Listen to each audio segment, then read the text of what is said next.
found the chat settings, but not the stream settings. Pfft, whatever. Okay, look, forget it. It is what it is. It is what it is. Okay, so Barry, you're in VAINGATE. Can't see you there. You need to get on camera, mate. Hang on, I was going to.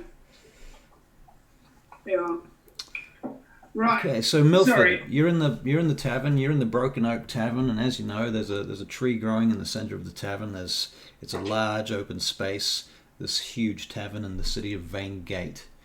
And as you're there, the halfling bard, I believe his name is Roland, is playing from the corner. He's playing a flute, and the bartender leans over the bar and he looks at you and he says, "Ah, it's you again. And what would you like this time?" I'd like a mead. "Mead, eh? I think I can handle mead," he says. "That'll be a silver. You have silver, I take it, Milford Brixton. Oftentimes you've been in here in this tavern and not had silver." I've got silver. Trust me, I've got silver. "Oh, In trust fact, you, you say. I'll give you some. Here, right, there. Would you like to put this on a tab then, would you?" No. I've got silver, I tell you. "All right then." I did a job that I can't tell you about. I'm not going to tell you about. "You're not going to tell me? I wouldn't want to Oh, know no. about your job anyhow, in any case. Not my business, that is." No, that's true. It's not your business. It's Aye, the aye. bartender. "Have you seen Sidarhael of late?" No, I haven't. "You've not seen him of late?" "Oh, I I've see." been too busy to see him. "Ah, well. Every time I see him, I get in trouble. Yes, well, he's a hard man, is Sidarhael, I must admit. And what of your other friends, then? Your adventurer friends? You went to Greymore on that long trip." Oh, look, they're off doing things by themselves. They don't always need me, you know. "Would you like to tell me more about them?" Oh, no. "No." Not at all. "Oh, that's a shame. I was looking forward to a story. This halfling over here we've got for a bard is a bit of a poor excuse. I don't know where that other bard went, and after the whole Lord Fahar the Feckless song got around in the circles of VAINGATE, the nobility were not too pleased. Nonetheless, Oh, no, I hear they weren't. aye, nothing we could do about that. Whatever. Didn't he take off with that young lady? Aye, yes, there was that whole business and affair. Not good. Oh. He's been looking Did you for... say there was an affair or something? Oh, I said nothing of the sort. I wouldn't I know. thought you said there was an affair. I know nothing about any affairs. I know that bard's in trouble, however. If Lord Falhar ever was to find him on the street, there'd be bloodshed, I can tell you that much, off the bat. Oh, yes, but which, would it be Farhad's or his? Well, that's an excellent question, Brixton. But the truth is, I've heard that Fahar is quite the duelist. He's fought 3 duels in the last 7 months, and he's won. So, I would suggest that the bard, what is his name, Saranth? Yes, he calls himself Yes, the bard of VAINGATE. Quite appropriate, I suppose. In any Well, case, he is in VAINGATE, is he not? And he is a bard, so, that's fair enough. yeah, I suppose it's a technicality. He has that on his side, yes. Yeah. Aye. Well, nonetheless, the bard of VAINGATE is kind of wanted by, what's his name? Fahar, the Feckless. Aha! Fahar, aye. And the Daughters of Twilight. Have you had much contact with them of late, Milford Brixton? If I was to tell you, I'd have to kill you. Oh, of course, yes. So things are all about the same then. "Are you winning, lad?" says the Holy Knight of the Keyboard. we have a follower in the chat there, Barry. Do we? Well, you see, it's a very small channel, you see. It's just the 2 of us right now, and we do a few other things as well, but we're trying to get into this whole role-playing and streaming thing at the same time. So, Oh, that's right. aye. That's right. There's something like a bit of rope then. Yes. So anyway, Milford, got a few things for you to do if you like. You know, What? if you're looking for a job, I have a job for you. I'm always looking for a job. Well, It's an easy one. it's a bit mundane. You might not like it. I don't know. I mean, it's up to you. It's not very well paid either. Go on then. You just tell me what it is and I'll decide then. Well, you see, What are you drinking for? I'm the one that's supposed to be drinking. it's You're in not my supposed to bar. be If I drinking. want to drink, I'll drink. It's at the Broken Oak Tavern. It's named after me. I am, in fact, Oakenstaff. You know, it's my idea. True. This is true. Aye, aye. True. So, All right then, don't be too offended. What do you want me to do? what I want you to do... How much you gonna pay me? How much? It's always a question of how much, isn't it? All right, well, you want to make about 50 gold pieces. It's not a lot. But I can send you down to the dockyards, and there's a man down there, a fella, by the name of Tharadorn. And Tharadorn is going to give you a larger box on a container on the back of a wagon. You're going to take that container over to... You're going to take it to Carcanos, over to the Asterion district. That's the Alvin district, you know.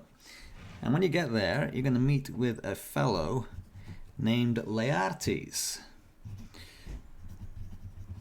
You're following all of this. I'm sort of following it. Lots of yes. names in it, you know. Laertes, Carcanos, the Asterion district.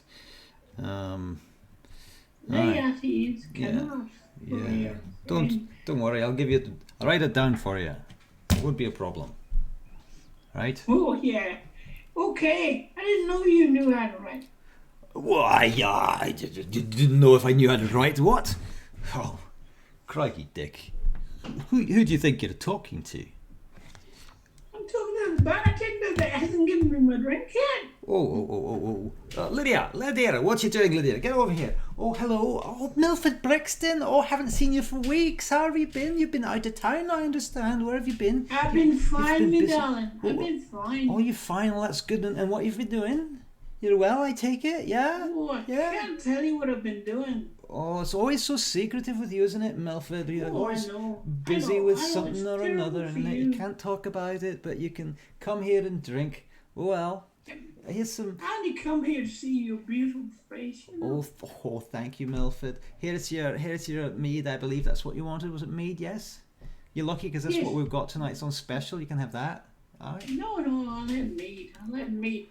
Sounds like I need to keep my head together. All right then. So let's go. What else? Here you go. What do you do now? I drink my meat. You drink your mead. All right. So Okay. Oakenstaff I'll drink says. that now. Oakenstaff's looking at you. He says, "So you drunk your mead, and you want to take this job up or not? 50 gold. I've got it here in the back." For you, I'd do anything, but don't pay me yet. Pay me when the job is done. All right. Now, what was the name of the guy I told you to go and see at the bar at the docks? That was the real question. I've got the name of the place and the place of the name and because this is just off the bat. We're making this up as we go along. Okay, So- ask the audience. Yeah, maybe. If they've been paying attention. That's a good Yeah. point. Holy Knight of the Keyboard. Surely, if you've been paying attention, you know what the name of the NPC was that I mentioned earlier, because, you know, neither of us can remember. No, forget the audience and go. Right. Well, that's what I'm doing. You know, it's a great idea. Anyway, if we don't come back with anything, I'm going to rename him, and his name is going to be... I suppose I will have to get prepared and pull out my Bible. His name... How about something like Bob? Bob. All right. Yeah. Just for once in my lifetime, I will give you an easy NPC. Bob. Bob's the guy. Well, mind you, it's going to be Bob somebody because it's at the dockyards, right? Can you imagine how many Bobs there are at the dockyards? Right? Yeah. So it'll have to I be- don't want to spend the night going around the dockyard going, it's- hey, you Bob. It's not going to be Bob Geldof, that's for sure. No, but he might be watching. I said I think I hopped on shortly after he was named. Sorry, lads. Well, that's all right. Thank you anyway. Cool bananas. Where are you from, Holy Knight of the Keyboard? We're curious, at least I am. Barry might not be. He he doesn't No, care. I'm not curious. He's a holy knight. That's all right. Holy Knight of the Keyboard, yes. He's a holy knight. That's where the problem starts. So we're going to call him Bob, and he's Bob of, let me see, what did I say? I was looking up a name in my book. This is what happens when you stream and drink at the same time. His name is Bob Gregor. There you go. Bob Gregor. Right, he's from America, he says. America, here to crash the party across the pond. Awesome. Bob Gregor. Well, Barry and I here, we've been role-playing on and off for 25 years together. Since I was 17 and he was about 100 back then. Now he's about 400. That's if you can add up those maths. And we're in New Zealand, if you hadn't guessed. All right, so Bob Gregor, that's who you're going to go and visit, and he's going to give you a box which you're going to take to the Karkanos district, to Asterion in Karkanos, which is the Elven district, where you will meet Laertes. All right? Laertes, Bob. Yeah. Gregor. Following? All right. All I'm right. on my way. On your way. I'm out the door. And feel free to subscribe or whatever it is that you do on Twitch. You follow. That's what you do on Twitch. You follow. Yeah. So give us a follow. They could come out the door, wouldn't they? Right. All right. So off you head, and you leave the Rantalum district, and you head through Thrasis, and out through the Raxtharsis district. Now, I'm just wondering whether this very cool little doohickey here in the stream business, if I can zoom in on it. I don't want to fuck it up, basically. You can't be swearing on the stream. Oh wait. I can do another thing. No, you can't be. I'm telling you, you can't be swearing on the stream. All right. Wait here. Ask what's his name. Ask the prince there. I can do this other thing. Oh, that's bad. Okay, that didn't work. All right. Oh no! Now I've lost my pictures. Where did they go? All right. Well, now we've lost our video of us talking. So this is very interesting because this is our first time doing this, and it's a bit of an experiment to see how it all works. But if it does work, we're going to do this regularly because we play a lot on Zoom anyway, and why wouldn't we stream it if we could? Because, someone might watch it, and that's cool. You're losing your mind, shortly. I've already lost my mind. Mind is well lost. How many of those wines have you had today? Couple. Okay, I'm on my way. Zoom meeting. Why is it gone, and where is it gone? Hey, I'm your problem, not that one. Hang on, my main problem right now is I need to find the Zoom windows which are hiding, at least on. You got a person screen. watching you. Yep, someone's watching us, but only one so far. only one so far. He must like pain and agony then. He must like pain and agony. He must love watching the most amateur-looking stream in the world. But we're going to be good because I am a trained actor, and this is my friend Barry. is a very well-to-do role-playing legend. Oh yeah, in my own lunchtime. Yeah. Oh, wait, here we go. I have one picture back. What are you doing? Here we go. Da-da-da! 2 pictures back. Let's see if they talk about this, they're going to talk about the idiot. I wonder if will they come back in the stream? Yes, they're coming back in the stream. Cool, I have solved the problem. Mwahaha. All right, what about me? You haven't solved my problem at all. All right, I haven't solved your problem at all, but I solved the primary problem, and that's all right. Okay. There'll be now this will teach him not to watch any strange things anymore. Right. Okay, so what are you going to do? What do you do, sir? I'm heading to where you told me to head. All right, so you're heading to Carcanos. So you have to head down through. You go through a gate through the wall. There's a guard there, and as you know, the guards are very anally retentive in VAINGATE, and they're standing, kind of at attention by the gate. You, what's your business? Sorry, you know me.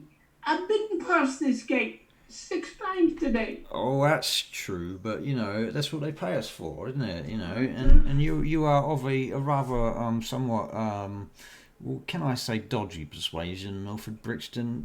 Sorry, do I look like I have anything on me at all? We've known each other a long time, Brixton. We grew up in the same neighbourhood. I know you probably are carrying something, probably illicit.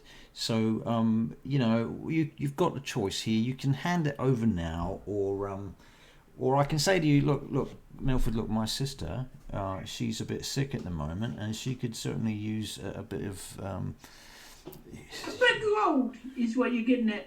A bit of gold, huh? Well, yeah, that exactly. And if I was to sort of twist my head over... 5 pieces of gold, then? Don't say it too loudly, Brixton. There's people looking, 5 pieces of gold? 5 pieces of gold would be just perfect. That's about exactly what I need. I've just got to make up the deficit from the time we were gambling the other week.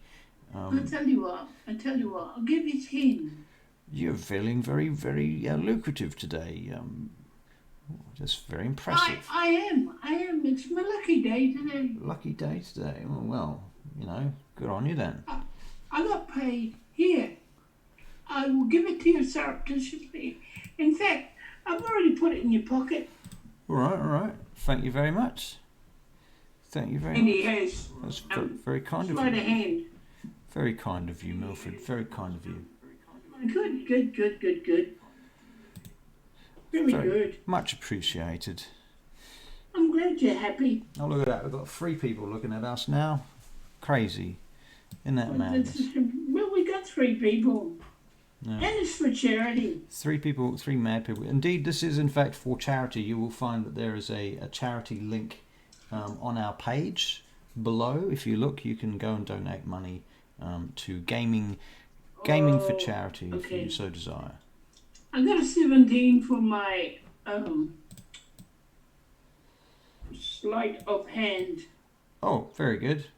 All right. Okay. Now, just for reference in the future, don't be making those checks until I call for them.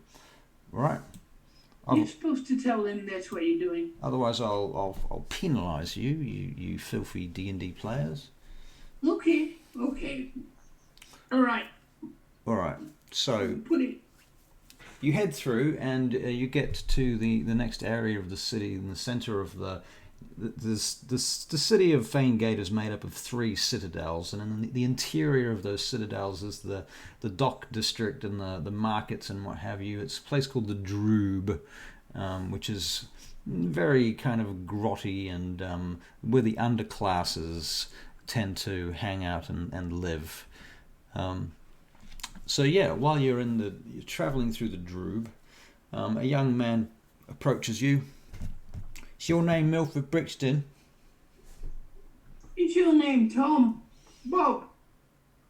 No, my name's not Bob. Why would my name be Bob? Why would you even say that? I'm asking. No. Okay, your name's not Bob. So what do you want to know if I'm Milford Brixton or? Well, I was asked to find out if you were. That's all. There's a new... A dude. A new person over there. No. Well, yeah, but no. But no. There's a gang of... look, they're called the Lepers of Naught. And they're the new... Well, they're the powers that be around here, Milford. So, got to pay your taxes. Yeah. Got to pay taxes, do I? Pay your taxes, that's right. And what if I don't pay these taxes that you want to pay? Well, then the Lepers of Naught probably going to give you a beatdown is probably what's going to happen. You mean they're going to try to give me a beatdown, don't you? Well, there's that. But, Okay. All right. How much is this payment I have to make? Well, if you're going to come through this area on a regular, then you're going to have to pay the taxes, and it's going to be on a weekly basis, I think. What's the taxes? It's going to be 100 gold. 100 gold. Oh. Okie dokie. Well, can you let me off tonight? Whoa, you're going to pay 100 gold? You must be crazy. All right. Yeah, we'll let you off tonight. This is your warning, though, right? Okay, I've got your warning. Right then. So you travel through the Droob and you get to the dockyards and you go to the address that Oaken's staff gave you. And there is a boat there being unloaded right now. And you see various barges and what have you on the rather filthy grey water of the Droob's River, otherwise known as the VAINGATE River. And they're being unloaded and loaded, and there's sort of a makeshift crane, the sort of wooden beam, like a boom swinging, carrying boxes that are tied onto it. And you see this half-orc there, muscly and rippling, untying stuff and putting it down. And you approach. He looks like he might be the guy that you're supposed to see. And he looks up. You! Who are you? My name's Milford Brixton. And your name? Gregor. Bob Gregor. Bob Gregor. You're looking for me, yes? No, I'm not looking for you. You found me. Very clever. Oh, I am. How can we be? Can I have what I've come for? Holy Knight of the Keyboard said, "Good Lord, 100 gold is a steep passage fee." Absolutely, it is. But you know, these gangs are going to try. Don't tell them that, will you? They won't pay it to me if you keep doing that. They're not paying it to you, Barry. You're paying it to them. It's the other way around. Oh, You're the one getting okay. ripped off for 100 gold. Oh, it's charity. It's charity for children. All right. On so many levels. Yeah. All right. Mm. So, you. Sorry, wrong character. Back to Gregor. You, Brixton. You're looking for a box, yes? I'm looking for box. Yes. He looks around and he checks to see nobody's looking, nobody's paying any attention. All right, come. Come inside. And he kind of ushers you into the boat, and you go down into this hatch on the roof of the boat. It's kind of I'm just going to go down to a hatch with a complete stranger. Thank you very much. What's down there? What's wrong with you? I'm not giving you things here in the open. All right, that makes sense, but you go down first. He does. And he stands at the bottom, and he steps back from the door and holds his hands in the air. You see, I have nothing in my hands. Yeah, but what do you have on your sides and hidden in your boot? That's what I'm worried about. I like the way you are so paranoid, Brixton. Perhaps we can do more business in the future. Gregor, I just love doing business with you as long as you pay me. I don't pay you. Your employer pay you. I supply you. You supply him. All right, do you want to give me this box, or shall we start this relationship and keep going? Here, look. And he points to the corner of the room, and there is a large box there. It's quite big, like it's sort of the size of a chest, really. This thing. Can you carry this by yourself? Really, does it look like I can carry this by myself? Well, you're a very feeble-looking creature, Brixton. Well, that kind of answers your question, doesn't it? Well, So, you might have to come back with a donkey. I'll come back with a mule, shall I? I will be waiting for you. Excuse me, but have I got 100 in my... You do not have 100 gold. That's ridiculous. 100 gold would feed and house... Try. Yeah, you got to give a man a credit for trying, you know. Right. Gee. Let's see how much gold you actually have. You're just going to make this difficult, aren't you? Yes, I am. Yes, I am. I don't like you. We're going to roll 3d6 times 10, and that's how much gold you've got. You might have 100 gold. It's actually possible. Oh my goodness, you've got 120 gold. Look at that. There you go. To put things in perspective, says Holy Knight of the Keyboard. 100 gold is 1,000 days worth of manual labor wages. Exactly. I do that all the time, you know. But you are 3rd level, and you have been on a couple of adventures, so, you know, you do have 120 gold. Yeah, and he's just not putting me up. That's the problem, Right. you see. 1,000 days worth of manual labor, right? That's 100 gold. He's quite right.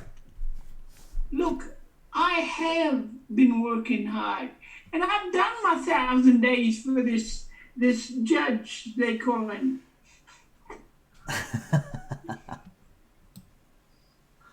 Right. Do you think it's easy to keep this accent up? It's not, you know. Right. Oh, I'm trying to squeeze these cameras in there. There we go. Resizing things. It looked a bit untidy. I had to fix it. All right. You always have to fix something. Right. Get out of here. Come back when you have your mule.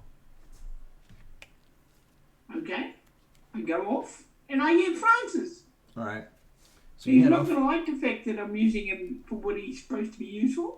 Right. Okay, so you go off and you get Francis and you come back. And you get back with your mule. Do I meet my friend, Mr. Pay the Bill? Which friend is this? Oh, the original friend, Siri, was it? The one that wanted me to pay for being on the docks. Oh, the young boy that had come to approach you from the lepers of Naught. That's the one. You see him looking at you, but he did say to you that you had today as free. So Okay. All right. All right. Yeah. All right. So what do you do now? You come back with your mule. Yep. Gregor is back to hefting stuff around on the docks and what have you, moving things, and he's giving orders to. He turns around from what he's doing, drops some boxes where he is, and he comes walking back over towards you. Yes. Yeah, you're back. You have your mule. Meet Francis. I do not care for the name of your donkey. As long as he can carry Now, the listen. goods. I'm listening, Listen. Brixton. What do you want? Shut up so I can tell you. Talk. Bring the box out, will you? He looks around again. We're gonna get caught, all of this messing around. He goes. How did you think it was going to get out of where it is? You thought you were going to make it invisible, did you? Should have brought your donkey the first time. I didn't know it was as big as a bloody house. All right. He goes back inside and he carries it out. He actually pulls it out up the stairs and then across the little ledge, the walkway from the boat to the dock, and he's sort of pulling it.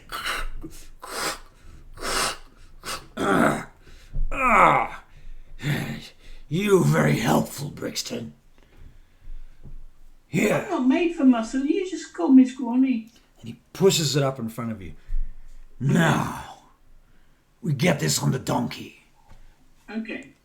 Help me. I'm helping you. All right, we're gonna make a strength check. You're gonna do it with advantage because you've got help from this fellow Gregor. Okay, hang on. No, I'm gonna roll it on the screen. Oh, okay. There we go.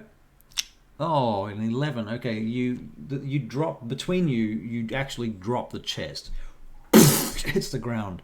A couple of dock workers kind of look around to see you and what's going on. Nothing here, nothing to see, he says. Nothing to do. You have work. Back to work. Try again. Come on. All right, so try again. This still with advantage. Oh, an 18 this time. All right. So between the two of you, you heft it up onto the back of the mule. The mule's not very happy about this. Francis his back legs buckle for a moment, and he sort of trots around on his legs, and finally stabilizes with this huge frickin' chest on the back of him. And Gregor's holding one side of it to keep it stable. Here, you best take this. All right then. Might be best you walk this back to Raxtharsis. I am walking it back. All right. I head to a place where I know I can get a wagon. All right. Okay. Or a cart. Cart would be enough for this box, wouldn't it? Yeah, you could carry it on a cart. No worries. Yeah. All right. So you go and hire a cart, and as you're doing that, we're going to make a perception check. Okay, off you go.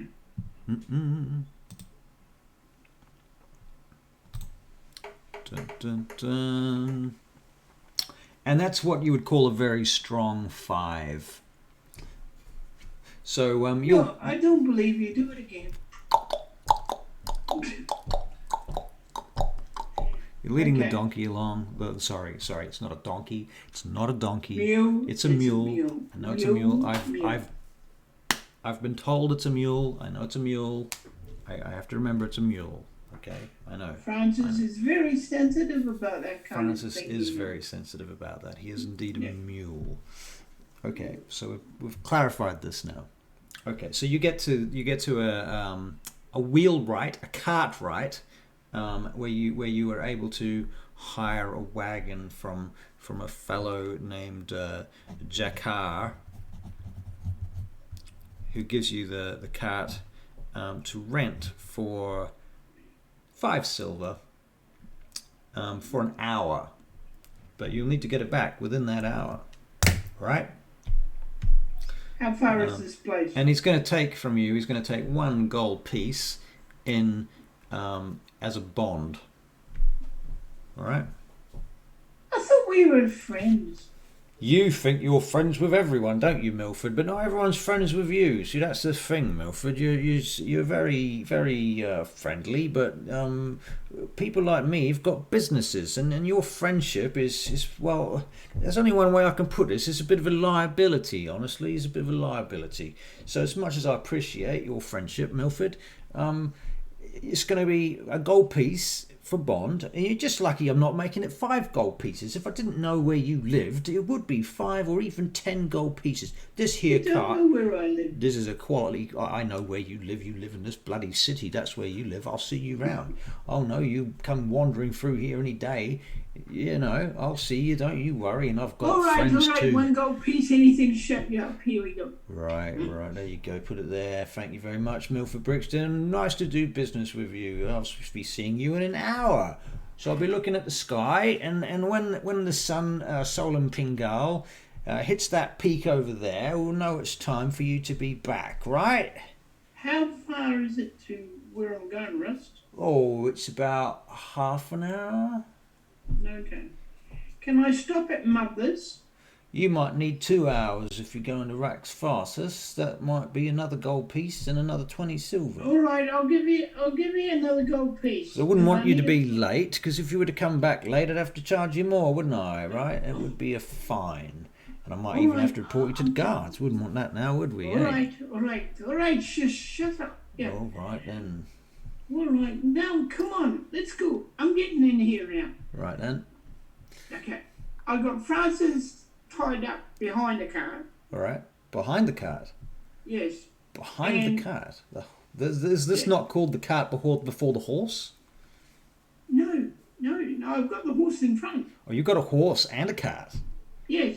So I did a real good deal there. Oh, you did do a good deal, didn't you? You managed to get a horse and a cart for. Yeah. You swindled the DM. Cheeky bugger. That's That's what I live for. You know. Cheeky bastard. All right, I'll that's Milford Brixton for you. I'll just put it down to your roguery. No. All right. All right then. See how Are we kind I doing am. all right for people, or have we still got one? See how good I am. How All nice right. I am. What a nice DM I am. All right, so you got the horse, and you got a cart, and you got a donkey. Jesus Christ, Milford All right. Brixton. All right, I already own the donkey. true that. Cheers. Okay. Cheers. Okay, off we go. All right, so I'm going round to Mother's. all right, so you head off. Right, you're going around to Mother's. All right, so you head on around there, and you get into this area where and you can smell them. I'm checking if I'm being followed. Ah, I like that idea. Okay, so you're going to make a bit of a perception check. That's right. All right then. With advantage. Why is it with advantage? Because I know the city. Because what? I know the city. What a cheeky beggar you are. Oh, you know what? Because you rolled a fucking 3, I'm going to let you have advantage because that was shocking. All right. Perception. Here we go. Oh, a 16. All right. Well, okay, as it happens, you are being followed, and as you move from one of the 3 cities to the next, or through the doob, the droob rather, not the doob, because the doob's like a thing that you smoke. As you go through the droob, you notice that the person following you is kind of handed over to another. It's like they switch. Yeah, they're trying to throw me off. Right, they switch scouts or whatever you think. You assume they're scouts. Yeah. You know enough about the gangs of VAINGATE to know that they have scouts. Yeah, I know what they're doing. Right, so they just pass you over to the next territory.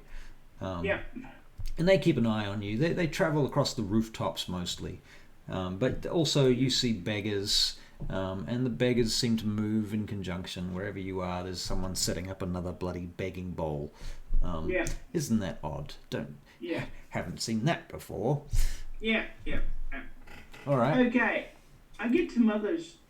All right, and it's down the end of this alley, and there's a sort of a courtyard there. It's closed off from all other entrances except for a sewer entrance, actually. And there's an old what do you call it? Like a seamstress. Not exactly a factory. That's a bit too advanced a word for what I'm trying to describe. But this is a big room full of people weaving and sewing and what do you call them? What do you call them wheel thingamajigs when you're weaving? Oh my god, my brain! What's going on? Anyway, you know what I'm saying.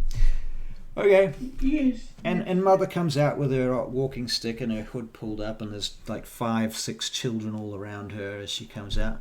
Wow, Milford Brixton, what are you doing here? What have you got there? You've got a cart and a horse and a donkey and a big box. You know that waste material you wanted to get rid of? Where are you going with all this? Yeah. Well, I can't be telling you that, Mother. You don't want to know. Oh, but you're right. Don't want to know none of that. No. That waste material you wanted to get rid of. Oh, yeah.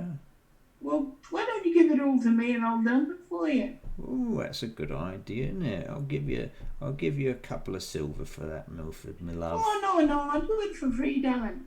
Oh, that's very kind of you, Milford. That's very kind. I can't have you doing it for free, though, son. You know, you've done so much for these kids and for this.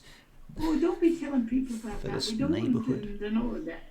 No, we don't. Oh, I remember when you came down here with all that soup with that dwarven cleric, and you and that cleric, you fed the homeless. It was lovely. Oh, yeah, I know. I remember the days. We don't talk about that either. Whatever happened to that cleric, anyways? Well, I've got some bad news. He's not around anymore. Oh dear, that's not good, is it? He got eaten by a worm, a giant worm. A giant worm? Yeah. Oh dear, that's not good, is it? Never mind. Well, I'm hoping he gave the worm indigestion or something, but you know. Are you telling your stories, Brixton? No, I'm not telling you. Have I ever told stories to your mother? Oh, yes, you have, Milford. You've told all sorts of stories to all sorts of Now, people. come on, I'm going to put all your waste I on. do love your stories, though, Milford. They do warm the cockles of my heart. Just. Now, get the children to bring the waste out, Mom. All right, and so they go off and they grab all this waste that you're talking about. I don't know what the fuck you're talking about, but I'm sure she does. So she goes and gets all the stuff, just not her personally, but, you know, her kids and her various hangers-on. And they bring it back and stick it on the back of your cart, and they cover up the box that you had there. Good. It's exactly what I wanted them to do. Right. Very cunning. Very cunning indeed. It's planned so cunning you could pin a tail on it and call it a weasel.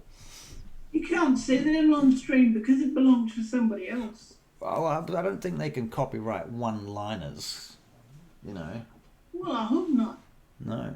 Well, there you go. Because, you know, you'll get fined. Right. 10 gold pieces. Maybe 100 gold pieces if I'm not lucky. When you could have given that fine to charity. Right. I'm still kind of... need to... Here we go. That's better. Right. Okay. So, what do you do now? Oh, well, I take the wagon and start heading via China where China. Where I was supposed to go. So when Barry says heading via China, we all understand that to mean that he is taking the longest route possible in the most convoluted fashion that you can imagine, in order to avoid spies, hangers-on, and assorted other threats that might be in pursuit. Whether that works or not, we don't know, but we give it a good go. Give it a crack, as they say down here in the southern hemisphere. All right. So you take the route via China, which in this case means you travel through Rivertown and the Droob and past the market crossing and back through the Droob and the Rivertown, and then you head through Pax Adrius on your way to the North Wall, and then back through to Asterion, crossing the bridge. And as you get to the gate of Asterion, you come upon a group of guards you've never seen before. And also, you notice behind them, as you look through the old ancient gate of Asterion into the city of Karkanos, because each of those three big rings is a city unto itself. As you look through that archway, you can see there's this kind of what you might call a parade of people wandering along. A lot of robed figures. They look like mages, actually. That's the thing. And they have staves. Some of them have orbs on their staves. They've got some very beautiful robes with very nice trim on them. And you see some... you can make an Arcana check at this point, which Off you go. we shall roll over here on D&D Beyond. Boom, boom, boom, boom, boom, ba-dum, boom, boom, boom. It's a 9. Never mind then. You've absolutely no idea what is written on their robes. But anyway, in any case, they do have Arcana and stuff on them. And there appears to be about 12 of them, and the middle 4 of them are carrying this box between them. And it's like, you know how pallbearers carry a box and there's one on each corner, essentially? It's a bit like that. Or kind of somewhere between that and a palanquin, where there's actually sticks or handles running through both sides of this heavy... It's a cubic-shaped box, however, and it's black and it's inlaid with magical symbols and circles and geometric figures. What you would consider, or maybe not Milford Brixton might not consider, but as a player you might consider sacred geometry all over the outside of it. Okay. All right. Okay. Okay, and as you're traveling, also you become aware of the second sun, Ida Solum, kind of coming down lower in the sky and casting its light through the arch. So there's 2 shadows everywhere right now. The brighter sun, Solum Pingal, casts the heavier of the 2 shadows, and it's kind of a golden coloured light coming from the west. Whereas coming from the southeast is Ida Solum's purpley, hazy light, giving a very kind of mystical, magical hue to this scene. Okay. And you notice the clouds heavy in the atmosphere as well. And the guard at the gate looks up at you as it begins to rain. You state your business. My business is at the back. That rubbish. And where are you taking it, sir? I'm taking it to. There must be a place that I know on the over here that you dump stuff at. I'm taking it to the local orphanage so that they can start sewing quilts with the old material. All right, I'll get you to roll a persuasion check for that. It's a good idea. Okay. I think it's a great line. Persuasion. Here we go. Well, this is all about children, so I thought. 10 plus 1. Here we go. 11. He looks at you a bit skeptically and he says, "You, sir, are travelling into the Elven district in Karkanos. This is They do have children, you know. Yeah, there's the Arcane district, there's the Barakyle Envoy, and there's the Elven district here. Where exactly do you think you're taking this stuff? An orphanage, you say? The elves still have children that are orphans, you know. Orphan elf children, eh? It's for the poor orphan elves. Oh, look at that. Especially the half-breeds like myself. He looks at you. Oh yeah, you're a half-breed, are you? He goes, give us a look. Takes the sword down. Oh, look at those ears, eh? You do have half-breed ears. I'm just trying to help my own kind, you know. He's a bit stunted, aren't you? Yeah. Now can I go, please, now? All right, I want to get this to the kids so they can get on with what they're doing, you know. All right, through you go, through you go. Thank you, my good man. Don't linger. Don't linger. It's raining. Go on. Get a move on. And I you do. Wheel No the trouble. cart through. And you go through the gate into Karkanos, and you enter through the Asterion gate into the Elven district.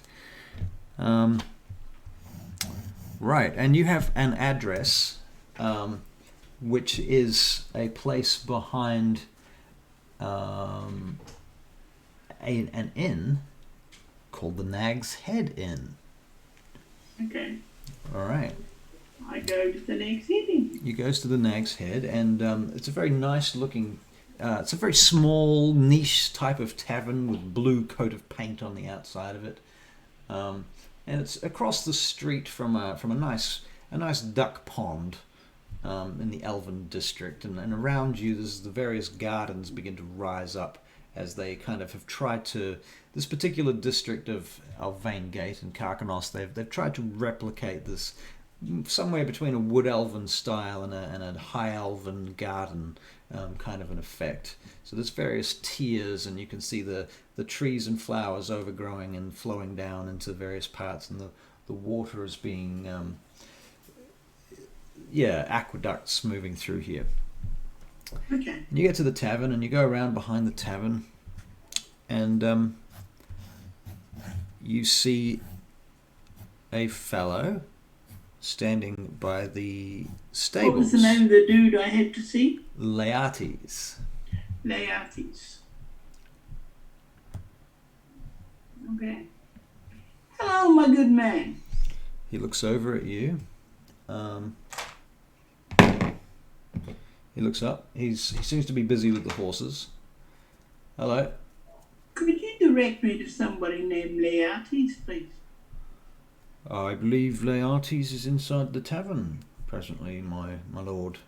I have a little something for him that he might want to see. Oh, do you? Well, I'm a little busy here. Hang on. Jock? This young kid comes out. Yes, my lord. Could you go and take this fellow to see Laertes in the tavern? He might be busy with Hazeldra right now, but, see if he's free. All right, lord. And he comes over, the kid comes over, looks up at you. Says, you look funny. Can you go and get Mr. Laertes and tell him that I've got a little box for him? All right. And the kid runs off. So this guy that you're standing with, I'm going to keep an eye on this wagon. This wagon's going nowhere, Jack. do you do a lot of business with Laertes, do you? Not really. I just do as I'm told and as they pay me, Right. I think I've seen you around here before. Oh, I'm nobody important. Nobody important, eh? No, that's what they all say, eh? No, I'm nobody important. Oh well. Cheers, my good viewers. Cheers. So far, the viewers must think you're an alcoholic, but Oh, up until recently, not indeed no. But as of presently, at this very moment, I can't You're say. saying I drive you to drink or You're something? driving me to drink, Barry, to Hira. You're driving me to drink. All right. All right. So, where are we? Right. So you're waiting for Laertes, and after a few minutes, you're standing there, and this guy kind of makes a bit of small talk with you.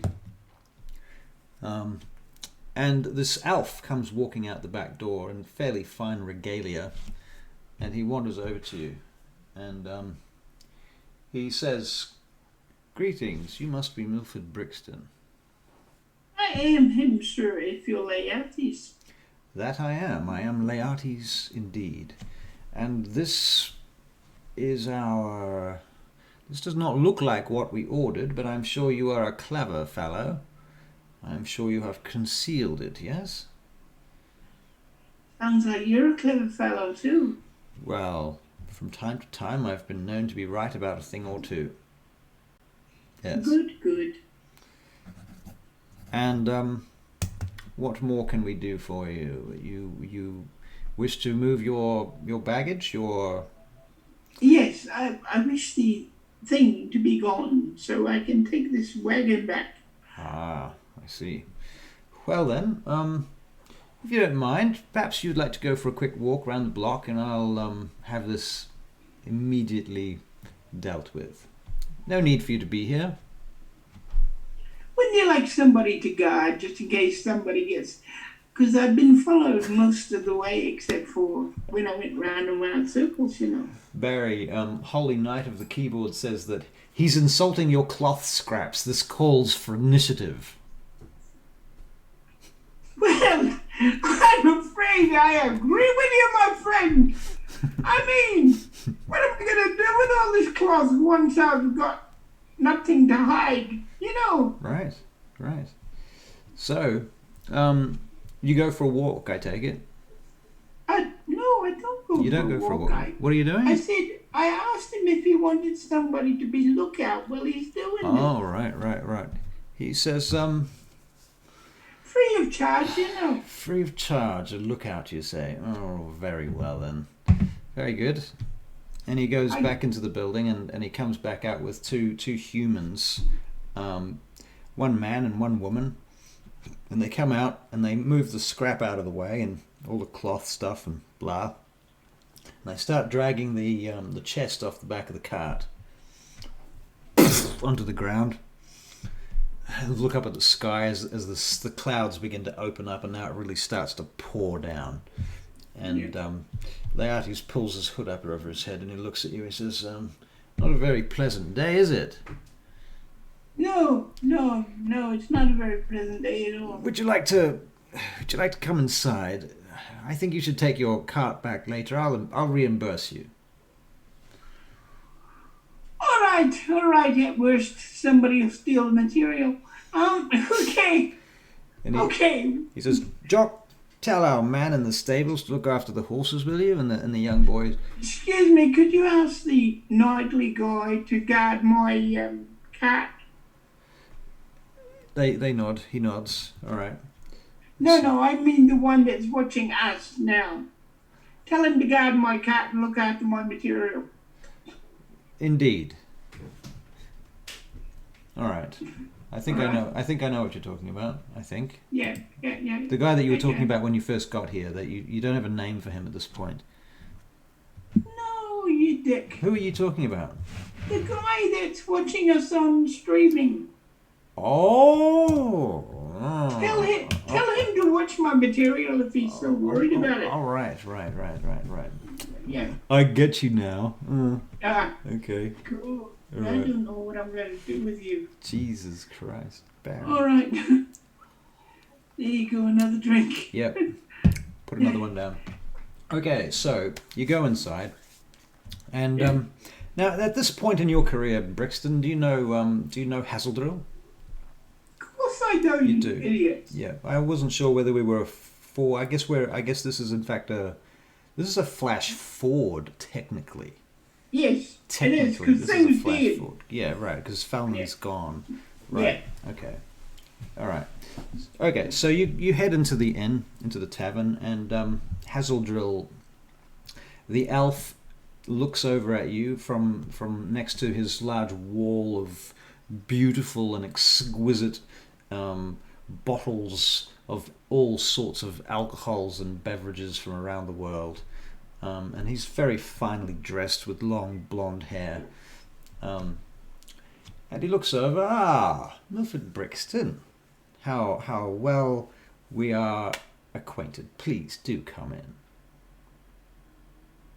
You've been drinking too much.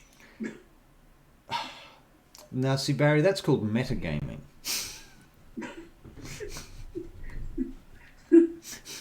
but why not? Sure, all right. Come on, then. Bring it on. Bring it on. All right. So you come. He says, "Would you like one? I have no, thank you. very exquisite elven wine here from the. Well, I tell you what, you could do me a favour. Oh, what is that, sir? I have these little bits of material, you see, that I'm trying to get rid of. You want us to get rid of your bits of material? Yes, well, you guys was thinking. Book. First, with good wine, you must let it breathe. Puts it on the table. All right, then, aren't you doing enough breathing for all of us? Anyway, I've got this, It's not breathing. What do they call like blanket rustle? That women get bits of material and they make big blankets out of them. I don't know. I do not know. Fuck, I can't remember. Wish Kathy was awake, she'd know. All right. Like Lilos or something. Okay. Yeah. Well, anyway. I will take it. I'll believe you. All right. I believe you that there's a thing. All right.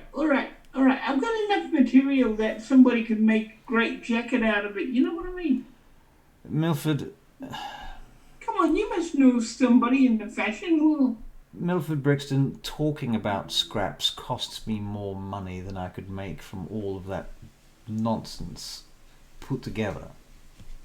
The time that it takes for me to say the word scrap material, I could have made 20 gold pieces. All of that scrap on the back of your cart, which I've just heard about, is worth less than a few silver. So, you do know somebody then? Oh, you and your silver tongue. Very well. I'll look into it. And he looks over at one of his various henchmen and entourage. He says, "Look into it." And one of them nods and writes something down on a piece of paper with a Let me know by the end of the evening, for God's sake. Thank you. In the name of the Saldarine, I should hope so. Okay, you two, what are you up to, or should I not ask? So you two know each other then, says the one that was called Laertes. Oh yes, this is Milford Brixton. He's been on my payroll for some time now, on and off, should I say. Quite a good man for all sorts of business that you might need doing. Aren't you, Milford? Business that might need doing. I like to do business with anybody. That's true. He's very non-discerning when it comes to his business partners. Oh no, there are limits. Goodness. The lights are flashing on and off over at your side. They're all right now. They're back. Take another wine, you'll be right. Okay. There are limits, you say? Limits to what? That the sort of... I've got got morals. The sort of associates that you mingle with. Look, Down in all the my Drube. associates have been very helpful to you, haven't they? Well, that's true. I can't fault you, Milford. You do the jobs that I wouldn't touch. No, I do the jobs you wouldn't touch. Not with a barge pole. And a barge pole somehow seems relevant. Oh, it is to me, but I won't tell you why. Very well, then. And I shall not ask. Oh, good. Is there anything else that I can do for either one of you? Make it simple. Oh, Well, by the way, mm, you, the new person in my life. Laertes. Can you write a little note to the innkeeper saying that I have done the delivery, please, so that I can take it to him? Yes, I'll give you a receipt. Fear not. Oh, thank you very much. I shall arrange it immediately. Oh, good. He writes something down on a piece of parchment and rolls it up and puts a waxen seal on it. Because this inn serves, on the one hand, as an inn, and on the other hand, it's also Hazeldrill's main headquarters and office. And so he basically does all of his work here. He kind of does all of his various business from the spot. His dealings, exactly, his dealings. Quite Yes. so. So how come I have to go to that other place then? The other place? What other place? The other inn where Hazeldrill hangs out. Oh, this is the one. This is the place. Oh. I thought it looked familiar. Except the difference is you just come in through the back door for the first time. Oh, yes. I don't normally come through the back door. I normally have to get past that big fella there. Which is surprising, really, given the state of things. Not quite sure how you manage that. I suppose it would be on account of your breeding. A wedding? Well, you know, your heritage, Brixton. What heritage is this? I haven't got a heritage. Oh, well, that's not what I heard. No, we don't want to talk about my heritage at all. Oh, you're not ready to talk about it. Perhaps no. You're in No, denial, no. perhaps? No, I'm just a rogue doing what I do best. Oh, and what's that? Work for you, you idiot. Ooh, there's quite a mouth on this one, isn't there, sir? Oh, yes, there is. Yes, he does talk out of turn, but nonetheless delivers the goods, must say. He's good at that. I have a message, Okay. actually, Milford. I need to send a message to that one, what do they call him? The quartermaster over at the Daughters of Twilight. What makes you think I know anything about the Daughters of Twilight? Well, if you don't, you're about to. Okay. You mean Glass and what's his name? Millmore? No more Glass. Yes. Yes. Okay. Give me the message. Well, I'll have it written down for you. Give us a few moments. So I want you to take this to Millmore and explain to Yes. him that the shipment that we were hoping to acquire on his behalf has been difficult to arrange, and we are I'm sure hoping... you put that in the letter, didn't you? Well, if he asks any questions, which he's liable to do because you know Millmore. Yes. Anyway, He's always asking questions, is no more. he's likely to send you back. We never know. I hope not. Okay, right. He takes his boot off and he puts the letter in his boot. Right. Very well. Would you like some of this? And he opens this bottle. Well, he's already opened it. It's on the table. He puts a glass down in front of you. Go on. You'll like it. I'm sure of it. He drinks it slowly. And it's amazing. Oh, good. But nonetheless, you still have to make a constitution check because it is alcoholic and it's very powerful and very rich elven wine, which you're not accustomed to.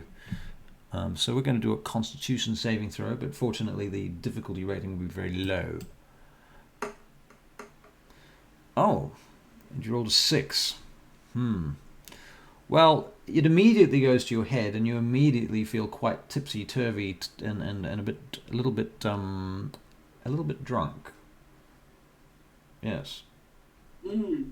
Okay. Just All right like that. then. Don't worry. Don't you three worry now, because I'll get this to whoever you want it to go to, you understand? Well, I hope so. I hope so. Okay. What was it now? Millmore Glass. Millmore Glass. Okay. How's that material going then?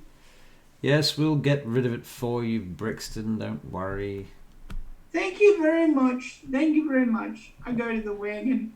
And Laertes comes out after you, and he says, "You know what? I'll tell you what I'll do. I'll organise to have the wagon sent myself. In which case, it'll arrive back on time. Thank you very much, my good sir. And that'll free you up to do your new errand for Hazeldrill." Well, thank you very much, good sir. Now, he gets on his mule. Francis!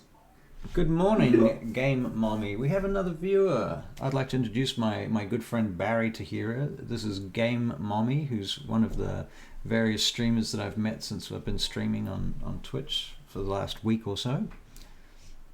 Nice to meet you. We're just having a little one-on-one face-to-face game here in the city of VAINGATE. You probably met Barry briefly the other day in our charity stream where we had all of the other players. All right, so Barry, Milford. Yes. All right, so you take the message, and you've had this discussion with Laertes. Yes, he's going to send the wagon back. That's right. All right. So Francis is there. He looks over at you. I'm sorry about that box, Francis. He kind of. I didn't mean for you to go through that. He looks a bit sad. Don't be angry with me or anything. Now, listen, we're going to the Daughters of Twilight now, you hear? All right. Right. Daughters of Twilight.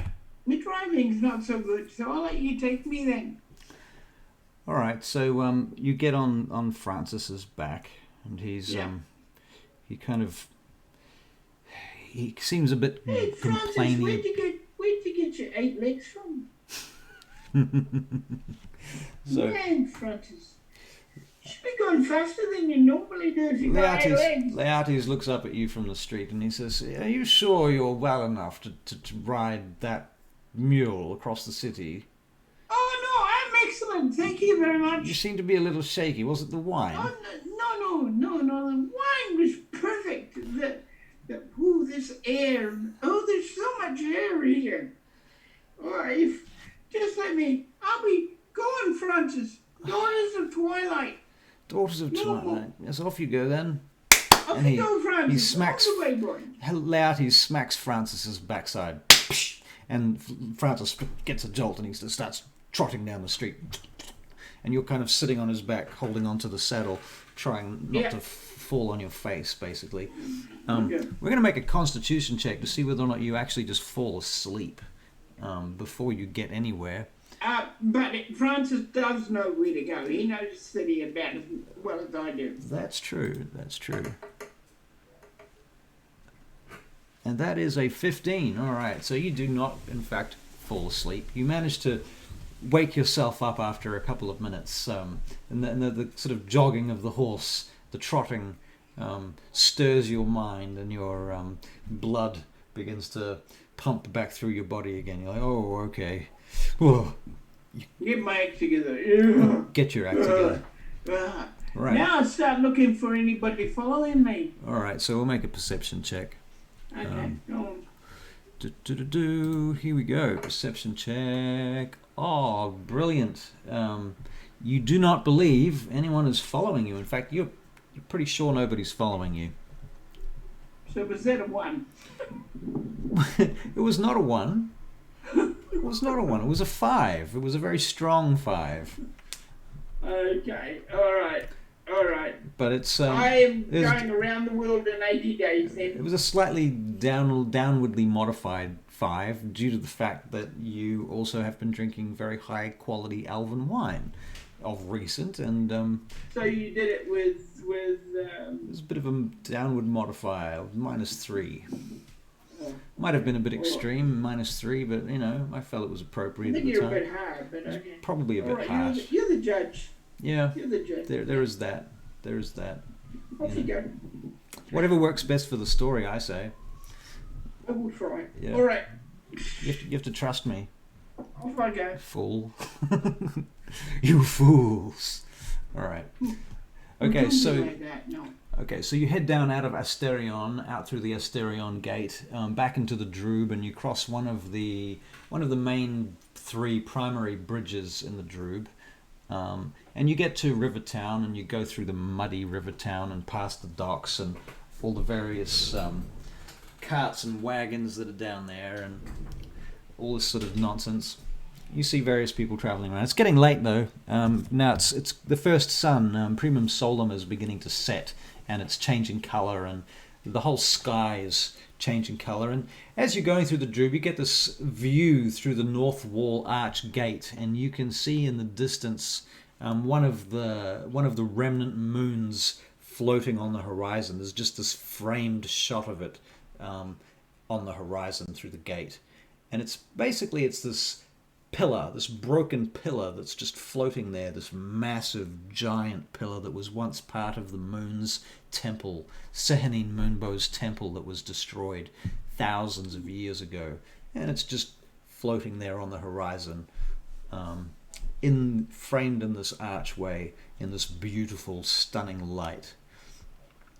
And being drunk and everything, it kind of makes for a very special moment. In any case, you continue on down through the Droob, and sort of this juxtaposition between the moon itself and the beauty of that framed image through the gate, and the mud and the crap lying around here, and you're riding along and someone tips their toilet waste out the window from the second floor a couple of feet away from you. You know, because it's, you know, feudal medieval fantasy city. Hey, would you mind watching what you're doing? Oh, shut up! Get on with it, get out here! Somebody throws something down after you. Candy floss, get your candy floss here. Would you like some candy floss? And there's What are you selling candy floss at this hour of the evening for? I lie, I take it back. It's not candy floss, because candy floss has not yet been invented. It is in fact candy apples. Ha. So that's Hey, doesn't Millwall glass like candy apples? according to your recollection, that's in fact why you picked that one vendor's voice out from the crowd, because there are all these other vendors selling all number of other things as well. Everything Wait, from Mr. knives. Candy Apple, come here. Oh, yep. He pushes his cart up along next to you. Hello, sir. Would you like some candy apples? Yeah, I like 6 of them, please. All right then. That'll be 2 Here's silver. bag. 2 silver. Passes the 2 candy silver, apples up okay. to you. Yep. All right, and you pay him out. Good day then, sir. Be Thank you. blessed by the Saldarine. All right. And you too. May you be blessed by what you said before. Okay, let's go. All right, and you travel on until you eventually you get down to Grenaldea rather, which is the bottom of the 3 big cities, the 3rd citadel in the south, Grenaldea, which is ruled by the House of Jedalum. And you enter through the Cavnarum Gate into Baishan and travel along the ring road into the Daughters of Twilight's complex, into their temple complex. And as you get to the gates, you see a whole group, like a small platoon of female elven paladins at arms outside the gate, the light of the twin suns gleaming off their half-plate armour and their mail and their shields.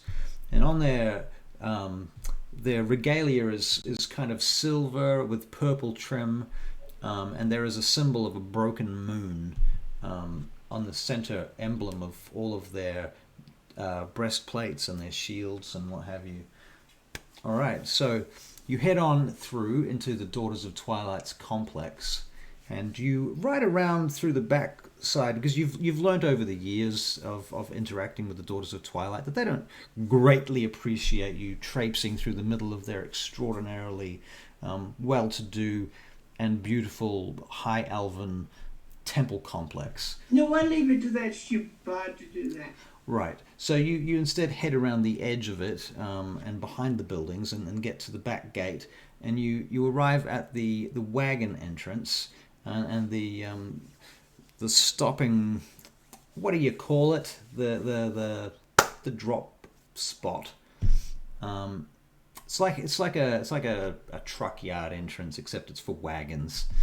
And there's a door and there's a guard, and you pull up there. And you know the guard well enough to not have to sort of argue with him to get inside, and you head on in. And you go through the back entrance inside the down into the archives and into the halls. And as you go down there, there's various arches on either side of you, and you see various female elven paladins and clerics wandering about in their regalia. And you see through the archways there's piles of scrolls and books and ancient things, and you can smell the musty sort of space. It's like being in the underground of the Vatican archives somewhat. Till eventually you get to a door where there is a young girl standing outside. She's sitting outside, and she's making something with some string in her fingers, and she looks up at you. And she says, "Are you here to see Milmore?" Yes, please. I have a message for him. Milmore Glass? Yes. Who is it? What's your name? Milford Brixton. Milford Brixton. Okay, she says, and she stands up and she jumps over to the door, comes over to the door, and she sticks her head in. "Milford Brixton's here to see you." And she pops her head back out. The door opens up. And you see Milmore sitting behind his desk. And for those who don't know, Milmore is a gnome, and he is the quartermaster to the Order of the Daughters of Twilight, an order of Eladrin clerics and paladins who are kind of an interplanar organization, who are one of the biggest factions in the world of Sidarhael. And he looks up at you. "Well, if it isn't Milmore Glass, that's No, it isn't Milmore Glass, because I'm Milmore Glass. That's the wine talking. I'm Milmore Glass. You're Milford Brixton. Shut up." I know that. I already know that. Okay. First order of business is this. What's that then? Candy apples. Oh, look at that. You brought candy apples. You're in my good books immediately then. All right. Second order of business is some types of his birthday. All right. What do you want then? A letter for you. Oh, a letter, you say? Put my boot back on. He opens up the letter, gets his knife out and cuts the seal. It's from Hasseltrell, isn't it? Wow. What do you think? That's right. What's that all about then? Well, read it. Oh, the shipment's going to be late. Don't like the sound of that. We need that shipment. So, how have you been, Milford Brixton? Oh, I've been good. How have you been, Mr. Glass? Things are much the same around here. Haven't heard from any of those adventurers lately. Didn't come back from the last mission. No. You know that place you went to, Greymore? Yeah. Yeah, we sent a bunch of adventurers up there. They never came back. How do you make of that? I thought we solved that problem and get it Greymore, you know. Well, that's what I thought too. I thought you'd solved that problem as well. But then you go. We sent some clerics up there and they didn't come back.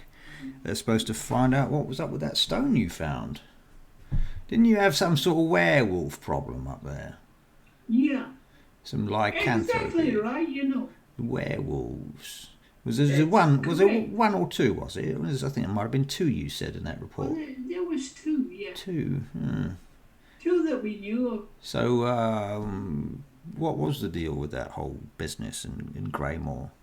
Well, it goes like this. I've got a report. What are you asking me for? Well, it's been a while since I read that report, and I can't honestly be bothered getting it down off the shelf. You sent me and a bunch of other people to Greymore to go and see what was going on there, because there was a bunch of murders.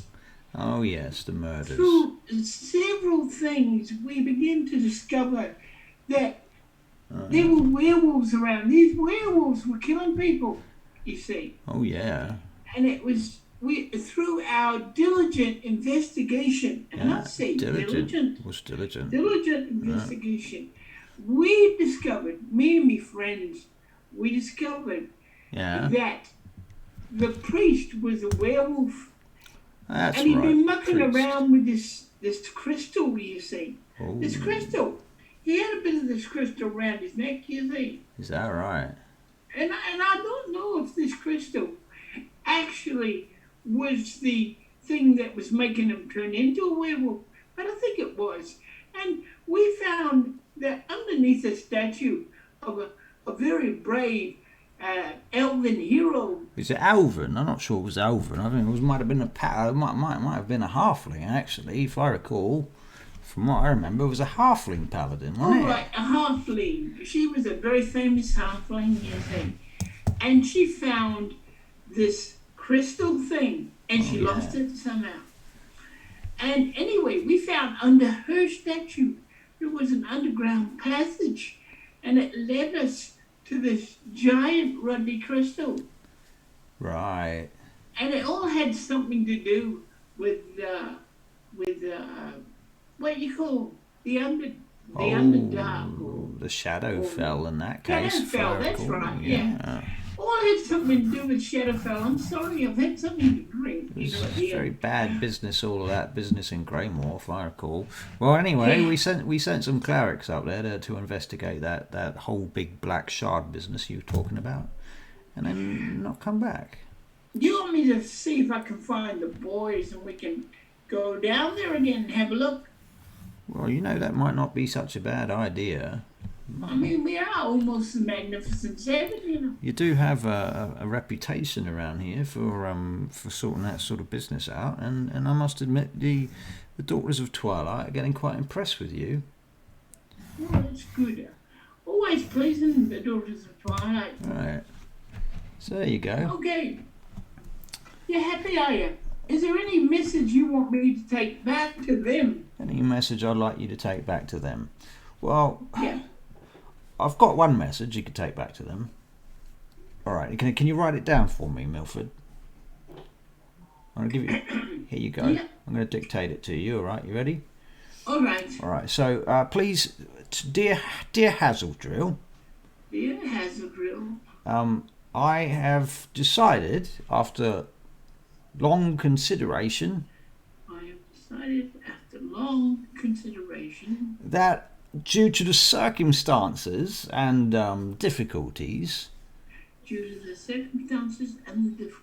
of my current position. What's that? Sitting down. I've decided... Shut up, Brixton, and dictate. I've decided that I do require... I've decided that I do require... Yeah, only once, right? You didn't say it twice, did you? No. No. Good, just making sure. I've decided that I do require the assistance... of a messenger. For whom I have decided to hire...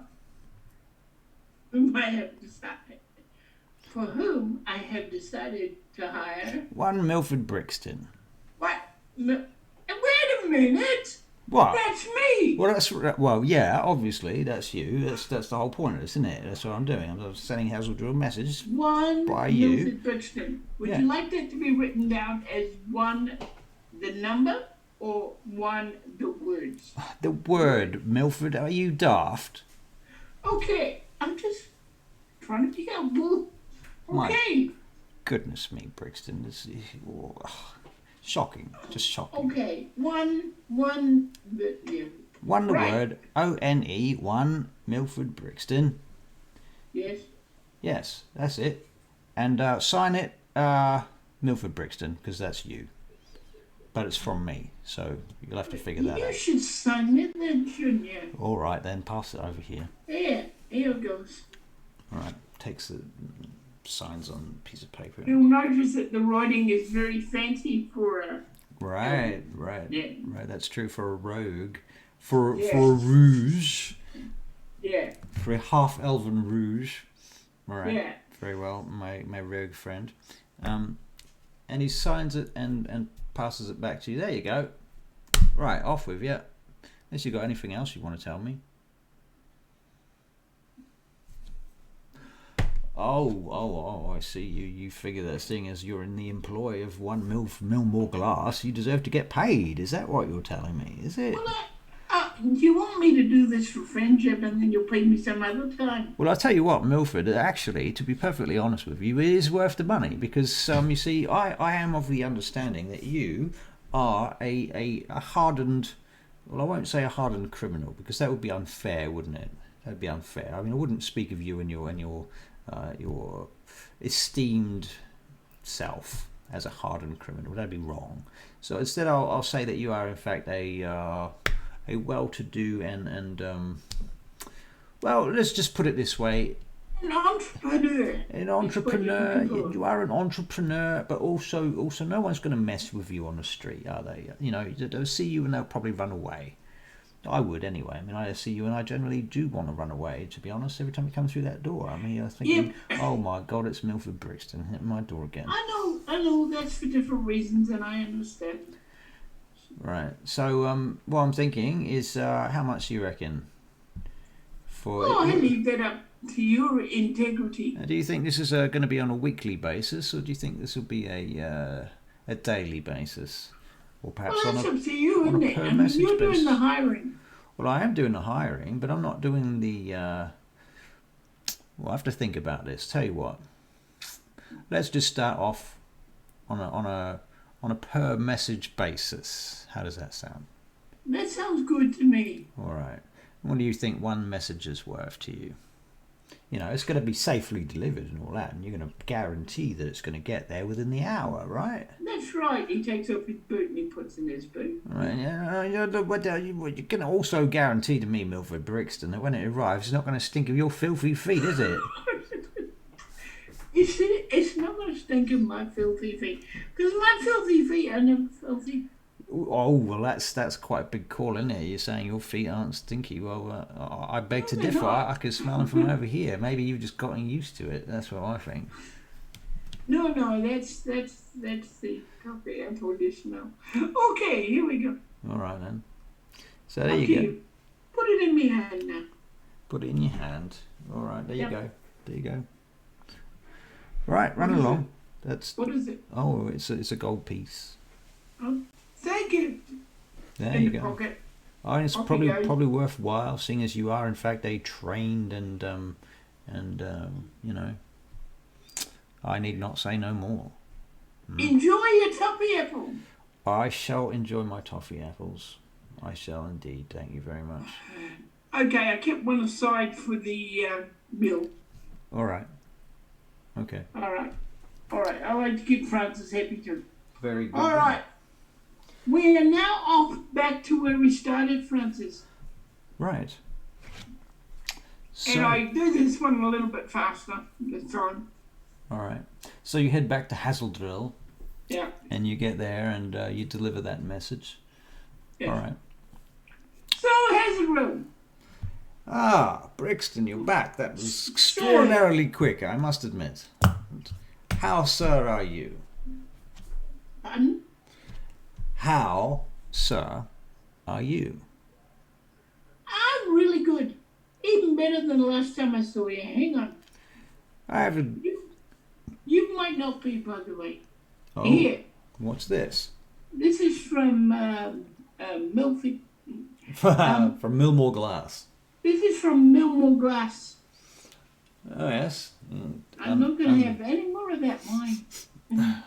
It's a bit smelly, isn't it? Why do you think that is? Just read. Just read. All right, then. Very well. And he opens up the scroll and has a look inside. And please Reads tell me instructions. you don't want me to take a message back. No. Don't need you to take a message back, but I do have a job for you if you're actually interested in a job. Yeah, okay. Depends what it is. Well, it's a bit dangerous. Don't know if it's your thing, your cup of tea, Milford. It's a bit dangerous. Well, it could be a bit dangerous. It's worth a lot of money, though. I'll tell you that. I have some interests that have been put to me by some of the well, let's just say the wardens of VAINGATE are a little nervous about the envoy from CHRONICLES. You know those mages that have been wandering around. Oh yes, I've seen a few of them. Yeah. Yes, the wardens of VAINGATE are somewhat curious as to know exactly what they're up to and why, and they want a bit more information about all that sort of business. What? I see. So, it occurs to me that you might be just the man. Not quite sure exactly what you do. That's really up to you. But if you can find out anything about what their business is and what they're doing, and we know they're from CHRONICLES, obviously. There's an island to the south. And for our viewers who are watching the stream, they'll notice the island of CHRONICLES on the map, but they'll have to zoom in very closely indeed to be able to see it, because it's very, very small. And anyway, it's the city of wizards and such. There's magic schools and all of that sort of thing. So where are they staying at the moment then? Well, you see, Milford, over in Carcanos, there is an area of the city over there called the CHRONICLES Envoy District, and they have a number of buildings and a bit of a complex over there. A number of buildings, and you can bet they'll be surrounded in magic. Well, possibly. I can't say that's not true. I wouldn't know for sure. That's what we're interested in. All right then. So I'll give it a go. kind of curious to see what their plans are, and there's this latest business. There seems to be a number of them has arrived from CHRONICLES, a few more. I mean, normally under usual circumstances, there's usually a few hundred of them at any given time. They have something of a what do you call that? Like a diplomat's thingo. Immunity, you mean? A community, yes. Immunity. Oh yes, No, I see what you mean. Yes, diplomatic immunity. Diplomatic immunity. Yes, I would say that would probably be the correct phrase for what they have. Out of game. I'm trying to think of the right term for. It's an embassy. Thank you, brain. Embassy. Yes. So basically, out of game, the mages from CHRONICLES have an embassy in that part of the city, and so that whole district is called the CHRONICLES Envoy, where there's about 100 mages and their families and assorted others all hanging out.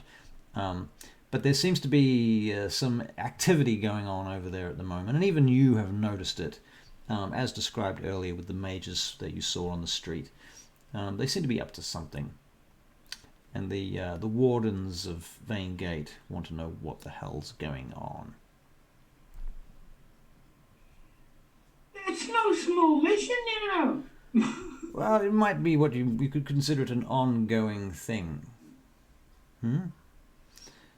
All right then. I would suggest perhaps that one way you could approach this is that you could make friends with some of them, if possible. If that's even possible. Can you make friends with mages? I don't know. But if you can, perhaps you could make friends with some of them and you know, find out what they know. I've got an idea. Oh, excellent. All right. You leave it with me. Very well then. I'll see you later. Very good. Have a good Okay. evening then. It's been He's off. very pleasant to see you. Off you go. Bye-bye. All right, and off you go. You leave.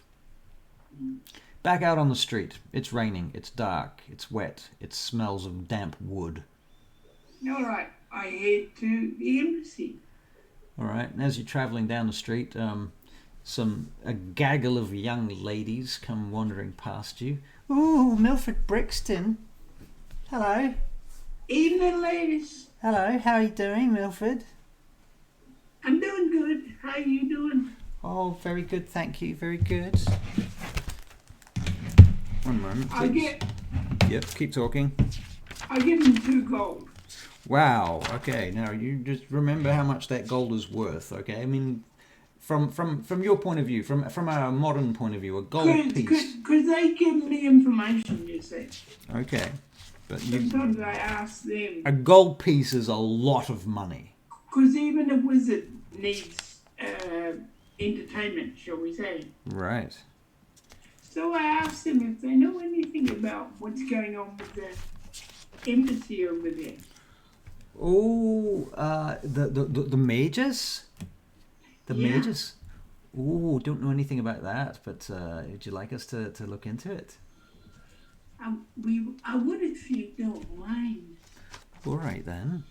And you've got some more of this then, she says, holding up the gold coin. One of the other girls bites down on it in the background behind her. Oh yes, I've got some more of that. Oh, excellent. All right. Okay, like stuff like. Also, I've got to ask you. Do you know if they need like messengers to carry their messages back and forth? You mean you're talking about the mages? Yeah. I know they use magic ways, but do they need messages or something within the city? I'm going to make you a what's it going to be? This is a insight check. Do mages have squires of their own, don't they? Well, they're not so much squires as what's the word? Acolytes. Acolytes is more for clerics. Anyway, you get a 16 for your insight check. You don't think this particular girl's they're not the sharpest tool in the shed. Okay. She probably doesn't know that much. Okay. All right. Yeah. But, you could potentially teach her what she needs to know to obtain your personal objectives. That's up to you. No, but the gold is still worth it. I'll use them at some other time. All right. I go to the embassy. Okay, so you travel across the Droob once more, returning to Asterion. In fact, you are in Asterion, actually, because that's where Hazeldrill's Inn, Yes. the Nag's Head is. So you really just need to go through the gate. Okay, go through the gate. You go through from Karkanos into Barakyle, into the Barakyle Envoy, and there's a small town there called Motaku, which is another community, and you travel through there to Barakyle, and it's beautiful. Very high towers. The Tower of Art is here, where you've been once before. Okay. With Leith, actually, if you recall. Yes. Yes. And I imagine this place still puts the sort of shits up you, to be honest. It's kind of... Yes. Now I remember what happened there. Right. They better be paying me really good. Right. So, there you go. All right. So you see, the place has, there are a number of gargoyles that seem to be guarding this place. You kind of feel their gaze watching you. You don't know whether that's all in your mind or whether there's some reality to that. But there seems to be a distinct lack of actual guards. And this place seems strangely quiet. There's very few people on the streets in this area. And it seems to be lit by subtle sources that you cannot quite pin down where the light is coming from, but yet everything seems lit enough, at least on the streets as you pass through. Okay. You can see the raindrops backlit as you walk Okay. through the envoy. I keep going. Yep. All right. So, is there any particular part of this place that you're looking for? And if you consider that it's a community and it has an embassy, it has the Tower of Art. There's. I'm looking for the entrance where the servants would come in. Well, it's not a walled area exactly. Okay. What you see is there's a couple of dormitories. Yep. And one of the dormitories, you think that's probably where the servants do their business, and they look after themselves, sleep, eat, shit, shower, shave, as it were. Yeah. All right. Trying another approach. Okay. Okay. I go there, knock on the door. All right. All right then. You do that. All right. Just a moment. I have to send a quick message to Dan. All right. Okay. Done. You see. It's done. It's done. Okay.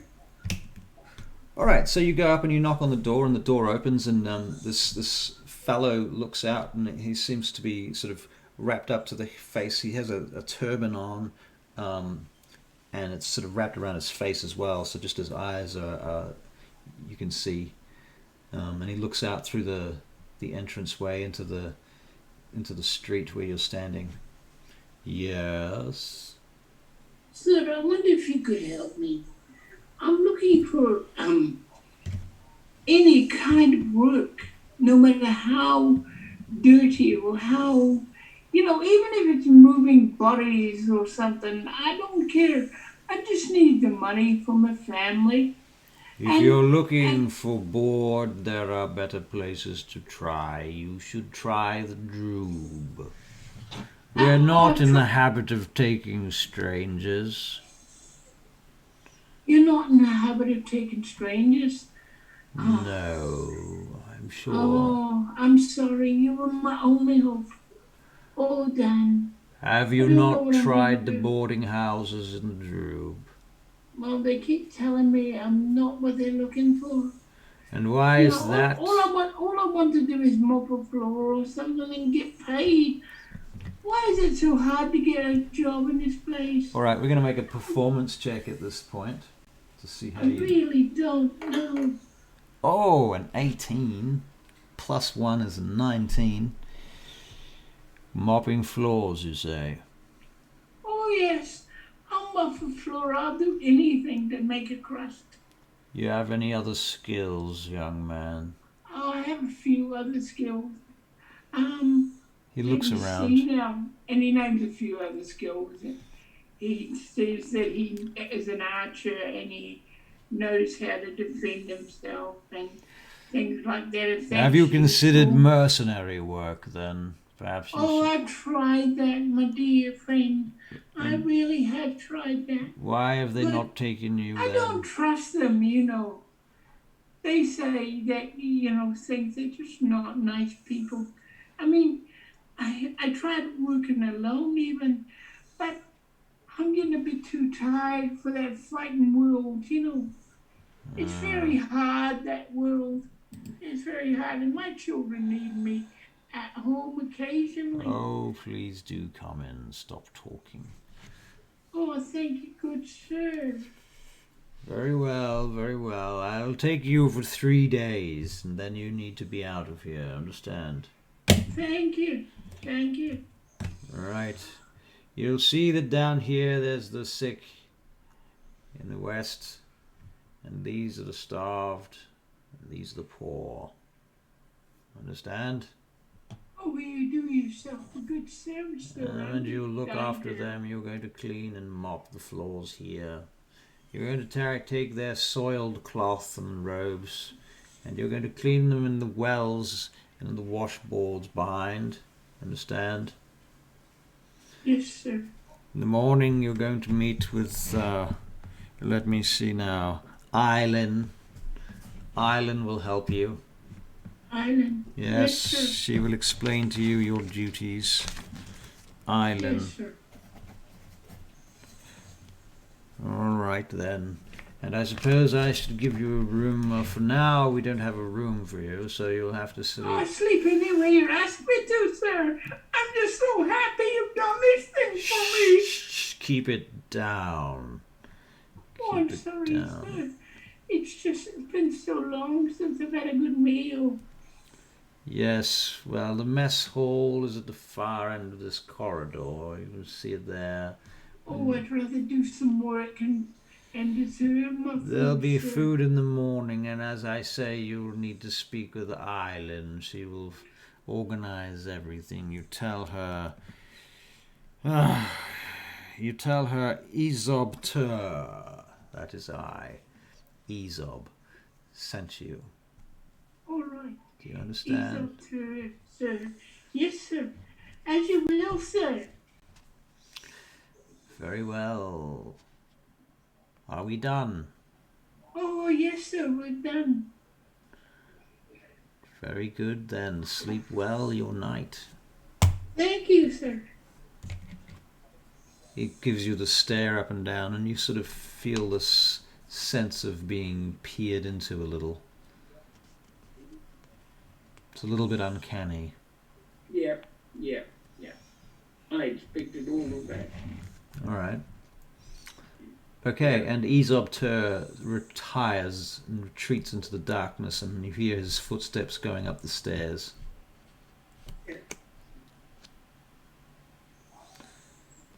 Okay. Now, which direction did he go to someplace? He went up the corridor and up some stairs, apparently. Uh-huh. Okay, I'm not doing anything tonight. All right, so I want to gain their trust first. All right, so you're going to crash there. Yeah. All right, that sounds reasonable. All right, so you crash out in this little corner, this alcove next to this large chamber where the poor are being housed. You were not even aware that these people had an area where they looked after the poor and hungry and the sick in their No, I district. wasn't actually. Right, and in fact you've been in VAINGATE, all your life, and Yeah. this is news to you. This is like, wow, it's like discovering that the Masons are in fact not some kind of crazy bunch of Cult. people trying to some sort of cult trying to take over the world. They in Yeah. fact do a lot of charity work. Look at that. Surprise. So yeah, they just don't make a big fuss about it like everyone else, including Yeah. ourselves. Giving for charity. Donate money to our charity. You should do that right now. Yes, I'm telling you. Anyway, don't be surprised if I sneeze any minute now. I've got that itch that says you're going to sneeze, and it's coming, but I don't know when. Okay, you've got to come and sneeze. I do. Yes. Okay, so you go to sleep. Yep, and I get ready to do basically what he told me to do. All right. Well, you wake up in the morning, bright and early, and you find yourself on the other end of a broom. Yep, and I do. Right. Well, like I haven't done it before. Right. And you meet Eileen. Mm-hmm. And Eileen is she is about 45. She appears to be human. She has a sort of a medium brown coloured skin, and her hair you do not see because it is covered. Mm-hmm. But she seems like a kindly person overall. But Yes. she also doesn't seem to take a lot of shit from anyone. Yeah, the okay. impression that you have. And so you go into service with the mages of Barakyle in this, essentially, what is their... I'm trying to think of a good name for it. It's like perhaps our listeners Hospital? and watchers. Yeah, I guess it's a hospital. I guess they're like hospitallers, if you like. Yeah, yeah. Yeah, I suppose it's a hospital. That's a good way to put it. All right. I mean, after all, they too get sick as well, from time to time. Because he didn't give me a time to find this out. And Right. So on the second night, no, that you're not under any time limit. That's the thing. I mean, if there is a time limit, it would be sort of over a period of weeks or maybe even months. yeah. So this is going to be a sort of a fairly slow infiltration kind of a situation. That's what I'm working on. And for anyone who doesn't know who's listening to all of this, we're making this up as we go along. Barry and I have been role-playing together for 25 years, and we're just doing what we do. We're just role-playing. This is how we role-play. We do it all the time. We just get together, we play one-on-one, and we role-play. And we say fuck it to everybody else who doesn't like that sort of thing. So, yeah. Anyway, and we also do other types of role-playing too, but this is what we like to do when it's just us. We make it up as we go along. And this is how we world build. So Barry's done a lot of world building with me, and he's really helped me flesh out VAINGATE, and this is how I create NPCs. You lads do have notes, right? If not, then this is some impressive improv. This is what? This is about 80% improv. I mean, the city is... How much of this is improv for you, Barry? I mean... some of the everything is you just decided to do it.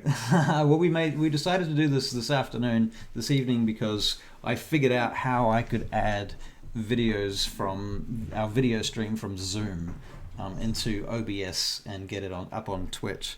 So yeah, we're just improving. Some of the NPCs are like created NPCs that we've run into before, we've got characters from previous adventures and what have you. But a great deal of this is just improv. Like we sat down, we didn't really know what we were going to do. All we knew was Barry was going to play Milford and we were going to be in VAINGATE, and after that that was it. Hazeldrill he's encountered before. Mother, the old lady with the scraps, he's encountered before. Millmore Glass he's encountered before. Who else have you encountered before? Oh, the Oakenstaff, the tavern owner. You've encountered him before. Yeah, and the crime boss. You didn't run into him yet. You haven't actually run into him this time. No, the other one, the other guy. The other guy? That is at the end. The one that... Yeah, Hazeldrill. Yeah. Right. Hazeldrill. Don't pay any attention to me, people. Thank you. Yeah, so we're making it up. Oh, we're getting some very nice comments, Barry. Yeah. Thank you guys. Appreciate it.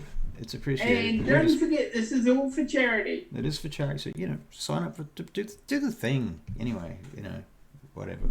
That's a great excuse for just role playing, to be honest. But hey, you're gonna pay some $1 for charity. You can find the link on the thing underneath the thing, and it's there. $1.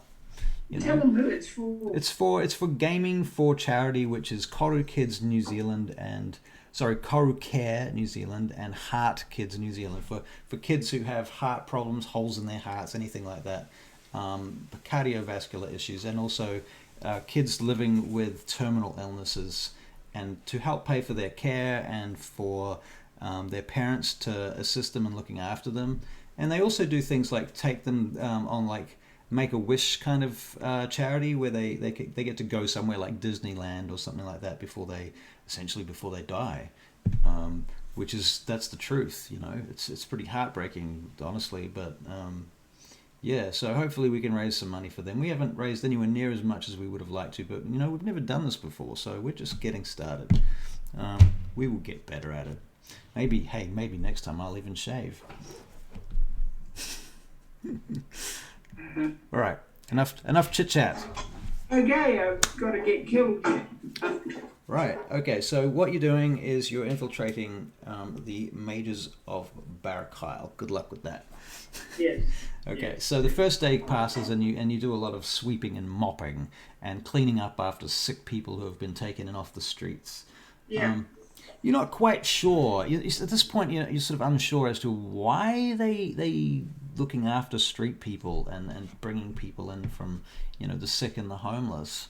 But you notice that the sick and the homeless people that are compos mentis enough to actually have decent conversations, they do take them aside one at a time, and they feed them, they clothe them, they have conversations with them. Those people come out looking a lot less sick and a lot less homeless.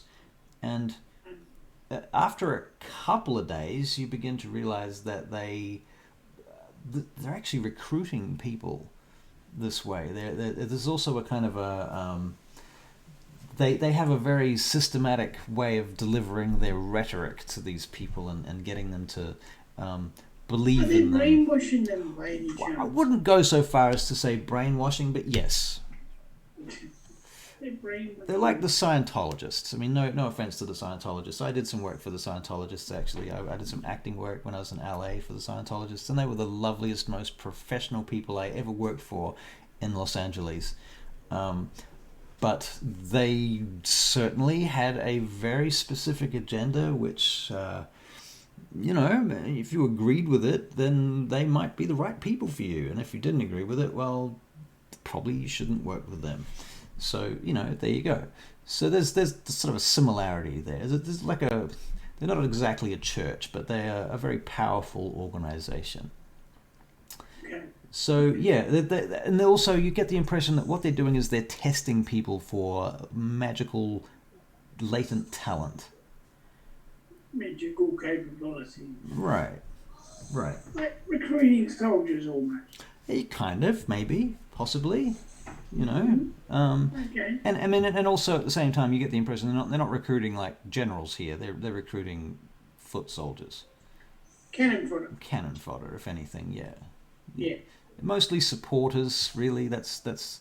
I mean, they need people to do their latrines. That's why you're here. Yeah, that's why I'm here. Right, and so here you are, mopping out the latrines and what have you. By the Yes. third day, they find you a room, and Okay. when you get moved to that room, I'm going to make you a perception check here. Okay. Ooh, it was almost a 20, but it wasn't. But it was a 15. Okay, so it's late on the third night, and you're in your room, and you've got a booklet that you've been handed out. It's a scroll, and it's sort of it gives you an outline of the mages of Barakyle and what their creed is. Mm-hmm. It has a little map of the world on the front of it, which is impressive as hell. Maps in a medieval high fantasy setting, any kind of maps are as impressive as hell. It's like having an LCD television. It's at least that cool. And it's this map of the world on the front of it. You don't know how accurate it is. It may or may not be accurate at all. It might be complete bullshit. Somebody might have pulled it out of their ass and made it all up. But nonetheless, it looks pretty. Yeah. I've been to some of those places, though. That's true. You have been to some of those places. So what do I think? Is it good enough? Does it seem to be real? Does it seem to be a likely map? Let me just have a quick look at your character sheet and see what sorts of rolls you might be able to make.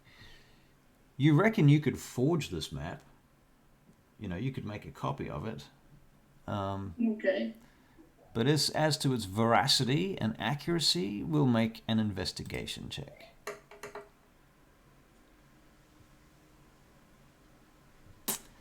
Yeah, you think so, but you're not really sure. You haven't been to enough places. You don't know the distances involved, and you can't really tell for sure. It's difficult to say how far apart those places are, and Do I know anybody who could tell me about these guys? Well, okay. Well, Millmore Glass would be able to tell you whether or not the map was accurate. Yeah, I'll keep it then. That's for sure. Yeah. Yeah.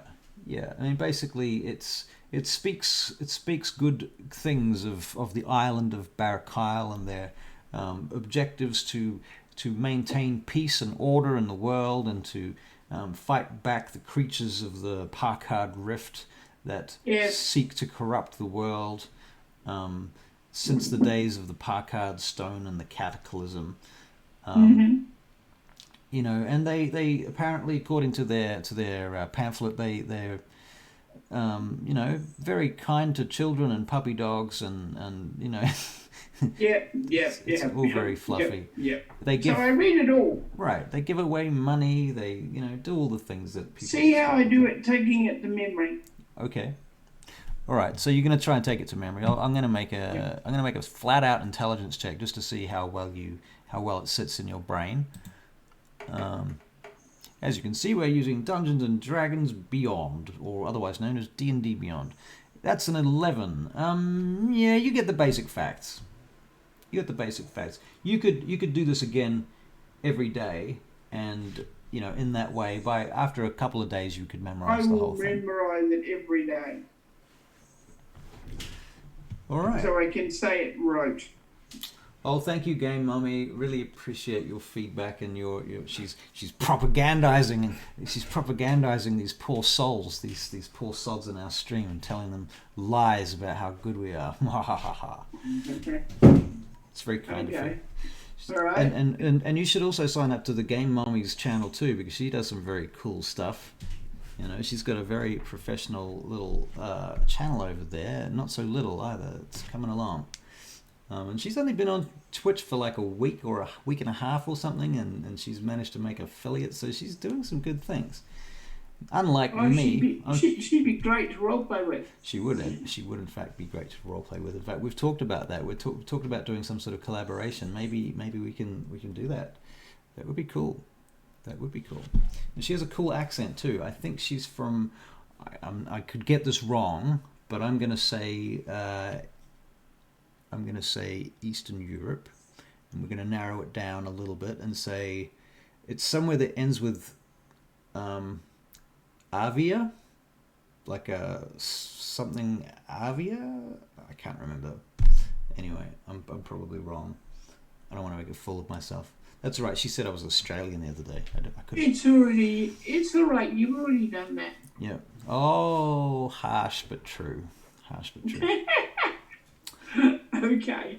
All right. So All right. So what are you you got any particular plans as to how you're going to approach this? I'm cleaning. I'm making myself as useful as possible. In fact, you might say unbelievably useful. Unbelievably useful. Are you being so useful that it might be suspicious, though? No, I'm not that stupid. I'm a professional at what I do. Okay. Thank you very much. I think there's a fine line, though, between being useful and being suspiciously useful. No, I'm not suspiciously useful. You're not? I've done things this way before. All right. Okay. Yeah. Well... Or you can roll, if you like, to see if I'm suspiciously useful. No, I'm not going to make you do that. I'm going to make you a perception check, though, because... Ooh, natural 20. All right, one night you're lying in your room, your small room in your dormitory, which incidentally you share with someone called Lucella. And Lucella is a sort of sickly young lady with red hair and freckles. And Lucella, she's asleep, snoring right now. And somewhere in the distance, you hear this shouting and screaming coming from down the corridor. I go down the corridor. It's not to tell these fellas to shut up. All right, so you jump out of bed. Yeah. And you race across to your door. Yeah. And you get to the door, and you step out into the corridor, and far down the other end of the corridor, you see... a couple of robed figures manhandling a figure. You can't tell who it is because it's too far away, down the other end of the corridor, and there's a lot of screaming and shouting, and they drag this figure around the corner. I'll give you a perception check. Stealth, a perception first, then, and then stealth. Okay. Perception, you think it's a female that they're manhandling around the corner. All right. And then you're going to use stealth, okay.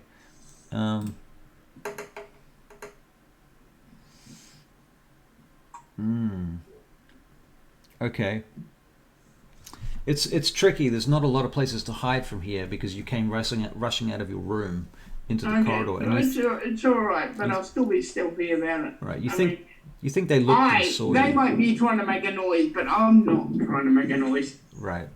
But Okay. I'm coming out disapprovingly looking. Okay, so you're sort of like, just giving them the look like, shut up, what's this? We're trying to sleep kind of thing. Yeah. Okay. And one of them kind of looks back in your direction, and I'm going to make another perception check for you. Okay. Oh dear. 8. Yeah, unfortunately, you don't really notice anything except that this person in this hood looks up in your direction and then looks back away again, and then they drag this girl around the corner, and the shouting kind of gets further away, and then it eventually stops. All right.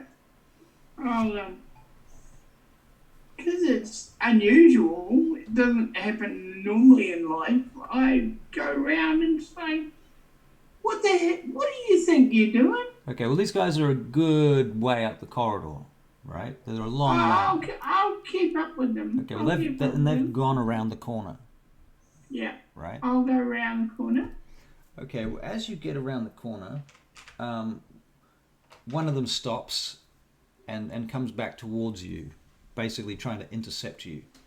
And he's got his hood on and his hands together like he was praying or something. He comes in your direction. He says, good evening. There's a sick person in my room, Very sick person. Our apologies, our deep and most humble apologies. We do not wish to disturb you. These some of our patients are unwell. They seek treatment and therapies unavailable to the outside world. Well, if you ever need my help in that matter... We will not need your help, sir. But thank you so much. Thank you so much. Perhaps it would be best, and he looks up at you, and he's going to try and charm you with Charm Person, and you can make a charisma saving throw. Okay, go on. I don't like it when you try. Oops. Yeah, that's the right dice, funnily enough.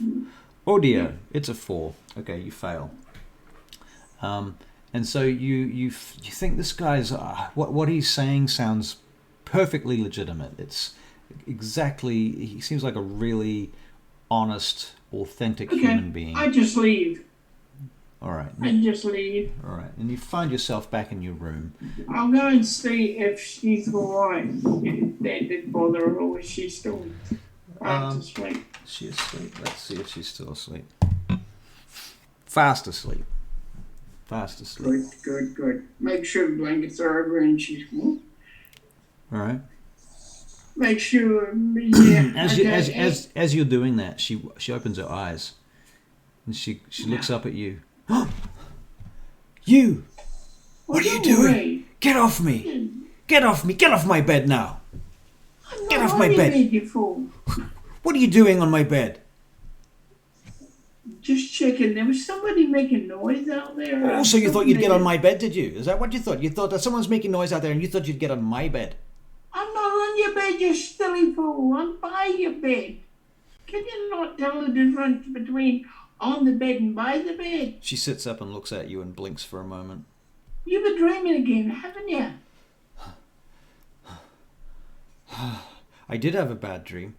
Are you alright? I don't know. I think so. Do you want to talk about it? I had a dream of it was like a dragon.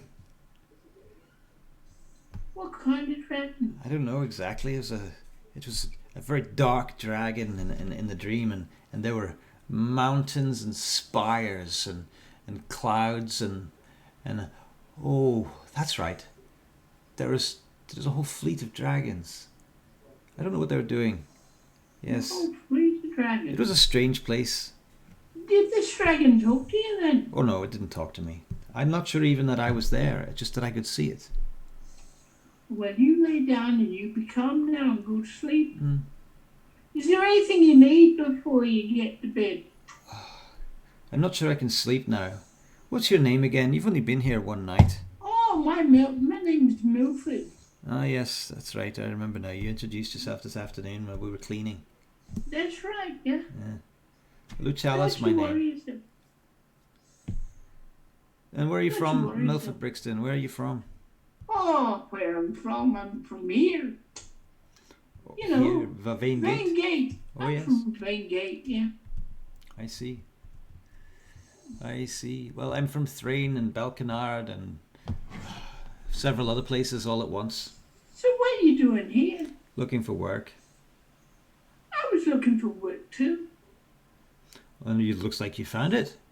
Yeah. As did I. And how do you find working for the mages of Barkyle? They're a bit strange, aren't they?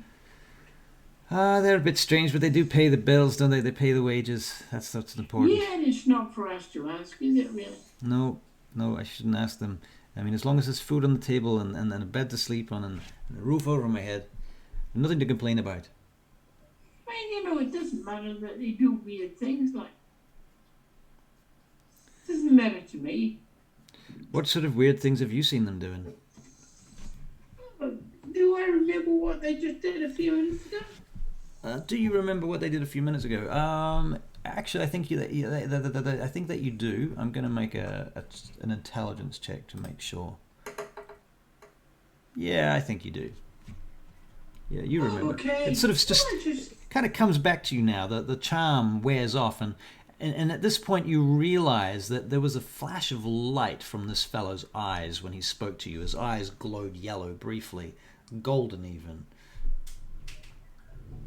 No. Yeah. You know that you were charmed. Yeah. They charmed me, the bastards. They charmed you. Why would they do that? That's ridiculous. Why would they do that? Well, they were, between you and I, they were kind of helping this girl down the corridor.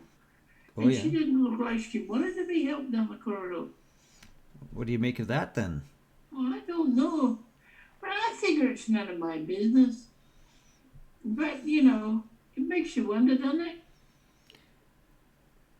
Does make you wonder, doesn't it? I tell you what, you and I should keep our eyes open. Probably a good idea if we're going to stay here for long. Yeah, if you see anything weird, just let me know. And if I see anything weird, I'll let you know. All right then, that sounds like a good plan. Milford, was it? That's right. Milford, right. All right then. So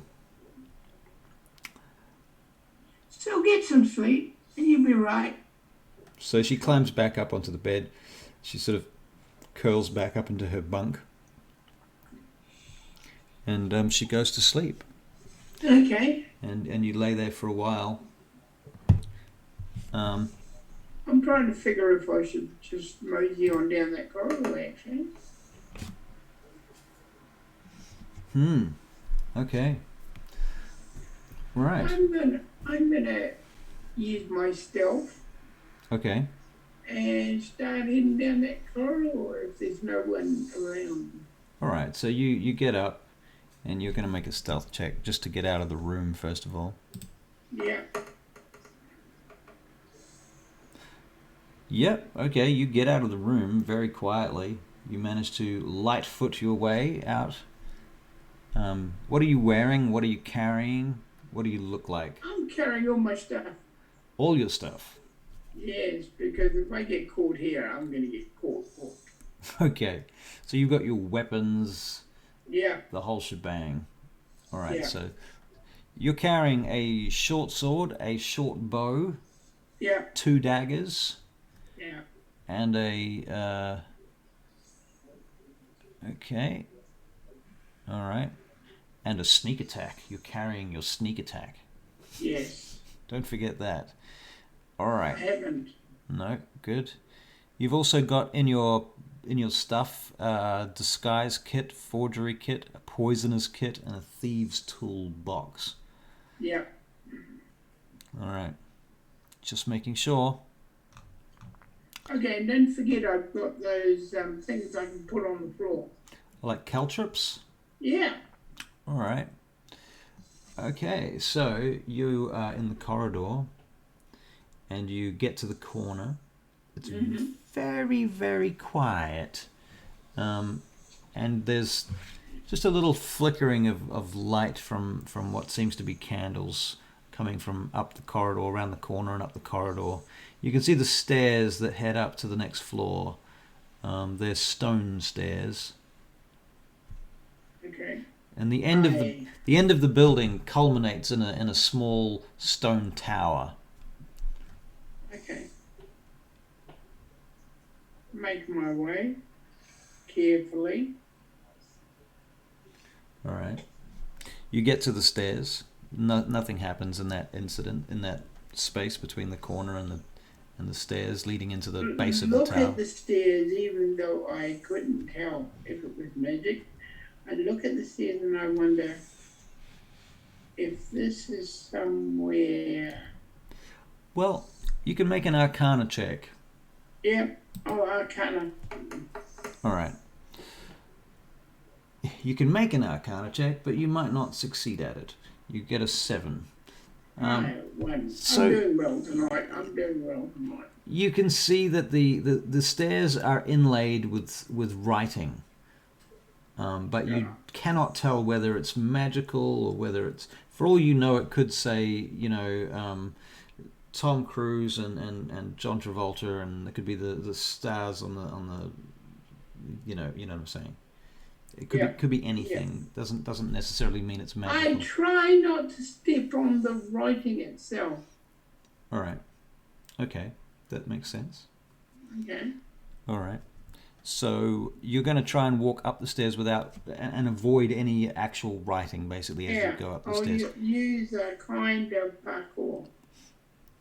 Okay, so you could literally kind of climb up using your hands and feet against the walls to avoid the floor altogether. I'll do that, yeah. That's a possibility. All right, you're going to try that. I'll do that, yes. All right, and you're doing this with stealth at the same time. Yeah. So you're being all very ninja-like. Yes, very ninja-like. Okie dokie then. I'm going to roll you first of all, a stealth check. Yes. Which is a 17. And then we're going to roll an acrobatics check. Is this acrobatics or athletics? To be fair, you've got a much higher acrobatics. So Acrobatics, I think, because I'm trying to get on a wall without touching the wall. Ooh, okay. Okay, no, well, it's a 10, and it's not especially difficult in so much as the wall's there, and there's two walls, and you're just basically placing your body weight between them.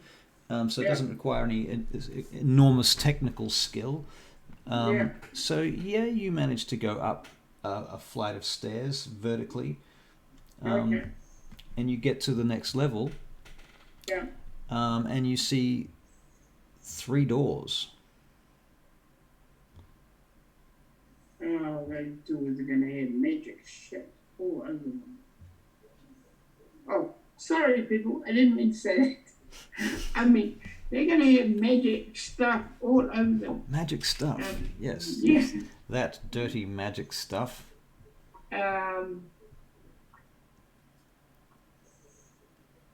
Is there a way I could kind of...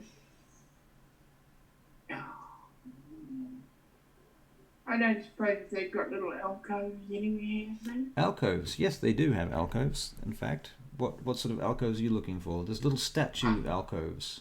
Yeah, that I could kind of hide behind. Oh, not quite that big. Okay. Well, what you can do is you can kind of get up into the ceiling and yeah. I want to do that. Is that possible? I'll give it a go. You're an acrobatic ninja badass rogue assassin with parkour. Of course you can do that, sir. Okay, we'll do that. As long as you don't fail your acrobatics check, you can do it. Yeah, I thought that was coming. All right, so here we go. Oh, and it's an 18 with +5. That's 25. Yeah, you can totally do that. You've got it sussed. You've figured it out. You've got a spot where you can get to, and you can just find your way up there. You climb up through that with the bricks and what have you. And I believe that you've got some climbing claws too. You had them made, didn't you? In the I did. district. I had them made. Right. So you're pretty comfortable actually. You get into a spot where you can, and in fact, once you get up there, there's beams, wooden beams that cross through the, because the place is made of stone, right? Yeah. And then there's wooden beams that cross across the top where the candelabra hangs from. Yeah. And you can literally sit on the wooden beams or even lie on the wooden beam to avoid detection, with a bit of a stealth check related to that, but you know. Yeah. All right. Here we go. That's a 12 plus 5, 17. You rolled that's like the third 17 on a stealth check that you've rolled in a row. It's quite stunning. Okay. Yes. Okay. So you're there. You're doing the thing, and you're laying down there. And it's quite late at night. And the rain's coming down. Outside. That's true. The rain is coming. Yeah, hang on. I've got to stop for a while. Oh. Because the rain's coming down, the door's wide open. Oh, in real life. In real life, yeah. Oh wow. Okay. All right. Wait there. And I will do the same. I'll probably just go and shut my window and pull my curtains as well. I'll be back in a second. Sorry, guys. We will be back momentarily. Tanya!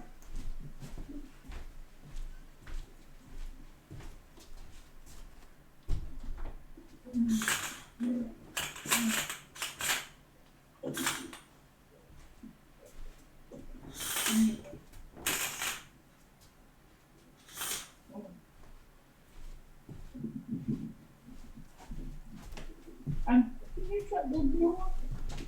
The rain's coming in. So, anybody that's interested, I'm getting wet. I'm going to post up Barry's bio for you guys, which I have on my website, so you can find out more about who you're watching. Where's my thing? Dun, dun, dun. What the hell? Okay, here we go. Hello, I'm back. So anyone that's interested, that's Mr. Tahira's bio, up in the links. Check it out. He's a legend. We've been playing together for 25 years. I think 25 years. When did we meet, Barry? It was, I believe I was 17 or 18. I'd just come out of film school. Yeah. And I'm 43 now, so that was a while ago. That was quite a few years. Quite a few years. Okay. All right. So you're hiding in the ceiling. Yep. Yeah. Yep. I'm hiding in the ceiling. So a certain amount of time goes by, and it's not, you know, it's not the worst, most uncomfortable place that you've ever had to hide for a long period of time, but it's certainly not comfy cushions and seats, and you know, it's not some sort of plush little spot. So yes, and you do notice that there is a large cockroach sitting on the wall over next to you, kind of looking at you. I sort of give it a hi. It sort of just looks at you. yeah. All right. Thank you, people. We can go back now. Sorry about that. I added the special effects of rain. Right. Russell will pay me what he normally pays me, I think. I'm going to add another 0 to your this week's wages, by the way, Barry. I was thinking you've done such a great job this week. So that's going to be, what does that come to this time? 0. Oh, so it's a grand total of $0. Excellent. Yes. Excellent. And, but for the charity, anybody could put any amount of dollars they want to put in. That's true. If you want to put money towards the charity, you just have to find that link below. If you like Milford and you like the judge, please money in to show your approval. Right, exactly. We'd really appreciate that. It would be a huge deal to us. Even if it was $1, it would be meaningful. Yeah. But nonetheless, if you're Here we go. if you're cheap bastards, we fully understand and appreciate your plight, because we also are cheap bastards. So there you go. All right. So blah, blah, blah, blah. You're in the rafters. You're hanging in the rafters. You're waiting in the rafters. All right. Literally waiting in the rafters. Okay. Because I've got a feeling that's not the only girl that's going to come this way. Right. Well, after about, let me see, I'm going to roll 2d4. Excuse me. Ooh. Okay, 4 hours pass. That's all right. You going to stick it out for 4 hours? Yes, I am. All right. Constitution check, if you like. That sounds like a good idea. A constitution check. See, this is what I call role-playing. When the player calls for a check against them, like it's actually not in his favor or best interests to ask for that check. That's good role-playing, in my personal humble opinion. And it's Russell is very humble. Come here, I'll slap you. That's a 10. You get a 10. So yeah, you get to 4 hours and it's getting pretty painful, and you know your ass is numb, your fingers hurt. Change my position a little bit. All right, you've probably done that like 5 times by now. Yeah, but you change your position again and try and get a little bit more blood flowing through you. Just keep doing it. All right, I'll keep doing it. I'm telling you. All right, so finally, you know, then you hear footsteps. At last. But the sound is coming through from behind one of the doors, one of the closed doors. Okay, I don't care which way it comes, as long as they can't see me. Now, incidentally, while you've been here, I'm going to throw you a perception check. Not brilliant. I'm going to, in fact, because I'm such a great and nice GM. You say it. Tell me what a great and nice GM I am. You're a great and nice GM. Yeah, that's right. Heart of a prince. Heart of a prince. You heard that? You heard that right here live on Sidarhael. I'm going to roll another 3 perception checks for you, one for each hour that you're sitting on your sorry ass in the rafters in this tower at the end of the hospital in the barracks of the Barrackile Envoy in Karkanos in VAINGATE. Here we go. The second check, 13. So that's a 14 actually with bonuses. Third hour is a 16. So that'll be a 17. And the fourth hour is a 7. Okay, 8. All right, so basically what you notice in that time is that the pattern of the writing on the floor down below, there is in fact a pattern. You can't read it, but it makes sense. You also recognize that some of the writing is in fact Elven. And so whilst you still can't read it, you can read the characters. You know what some of the characters are, and you understand that Elven is utilized in the writing of magic spells. This much you do know. Mm-hmm. You also notice that each of those 3 doors has what looks like a lock or a keyhole. Mm-hmm. That's it. Thank you. Yep, you're welcome. Yay. You said... Oh, you're phasing. You're back again. You said there was a noise coming from one of the doors. Yep, from the central... Are they coming out? Yep, the door suddenly opens. Yes. And incidentally, just for everybody's sake, I just want to tell you guys right now, I'm getting a message that says my internet's unstable. I don't know if that's going to continue, if it's connected to the rain or the weather or something. So if we cut out, then thank you very much for watching in advance. We'll be back with more. So there's a noise. The door opens. 3 of these hooded figures come back out again, led by the one that you saw before. That charmed you. And out comes the girl, and she looks very pliant, shall we say. She's sort of leaning against one of them, and they sort of carry her down the stairs underneath you. And at this point, they leave the door ajar as they go downstairs. Okay, I drop down carefully. All right, stealthing check. Oh, please get it this time. Would you like to guess? Come on. It was a 24. Ah, cool. 19 plus 5, 24. Okay, you drop down silently behind them as they head down the corridor, down the stairs. Slide through the door. You slip through the door, and you find yourself in something that looks like a couple of laboratories that are sort of back to each other. They don't look like there's no steampunk or any kind of technology in this world, so it's not like any kind of, there's no electricity, nobody's harnessed anything like that. It's not some Frankenstein business.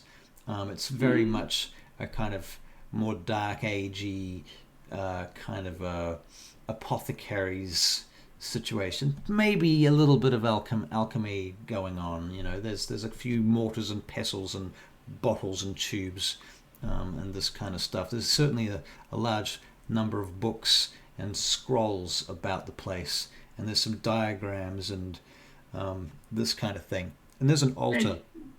Sorry? Have a look at the altar. Okay. The altar appears to be engraved in... It has this geometric pattern on it. It looks like some sort of sigil, and it's engraved in gold. And you want to investigate it? Arcana, yep. Oh. I want to see if I have any arcana knowledge about what's engraved there. You have no clue what it's about. Okay. But by doing so, you investigate it. Yeah. And you notice that there is, in fact, it looks like blood caught in the grooves of the sigil. Okay. Can I put paper against it without anything weird happening against the... Like a parchment? You take Yeah. a roll of parchment and lay it on top of it and try and get a print of the blood? Is that what you're trying to do? Yeah. And so I can get my pencil and scribble over it and see if any of the writing comes out of the scribble. Well, you'd You know have what I some, mean? yeah, like a charcoal Yeah, rubbing, yeah. like a rubbing of it. Yeah. Okay. Find some charcoal and try and do that. Okay, let me see what would be a relevant check for that. I'm just going to use your forgery check to roll that, Okay. because it makes sense. It's intelligence. Okay. Yep. Okay. Here we go. Ooh. Yeah, you managed to get a check. You managed to get a rubbing of it for sure. Okay. Right. Good. All right. And a sample of the blood. All right, and that's, yep, you get that as well. Okay. And looking around, yeah, you see that there is a door on the side of the room that's very heavy and locked with large bolts and locks, a lot of locks, like not just one lock. This is locked up the wazoo.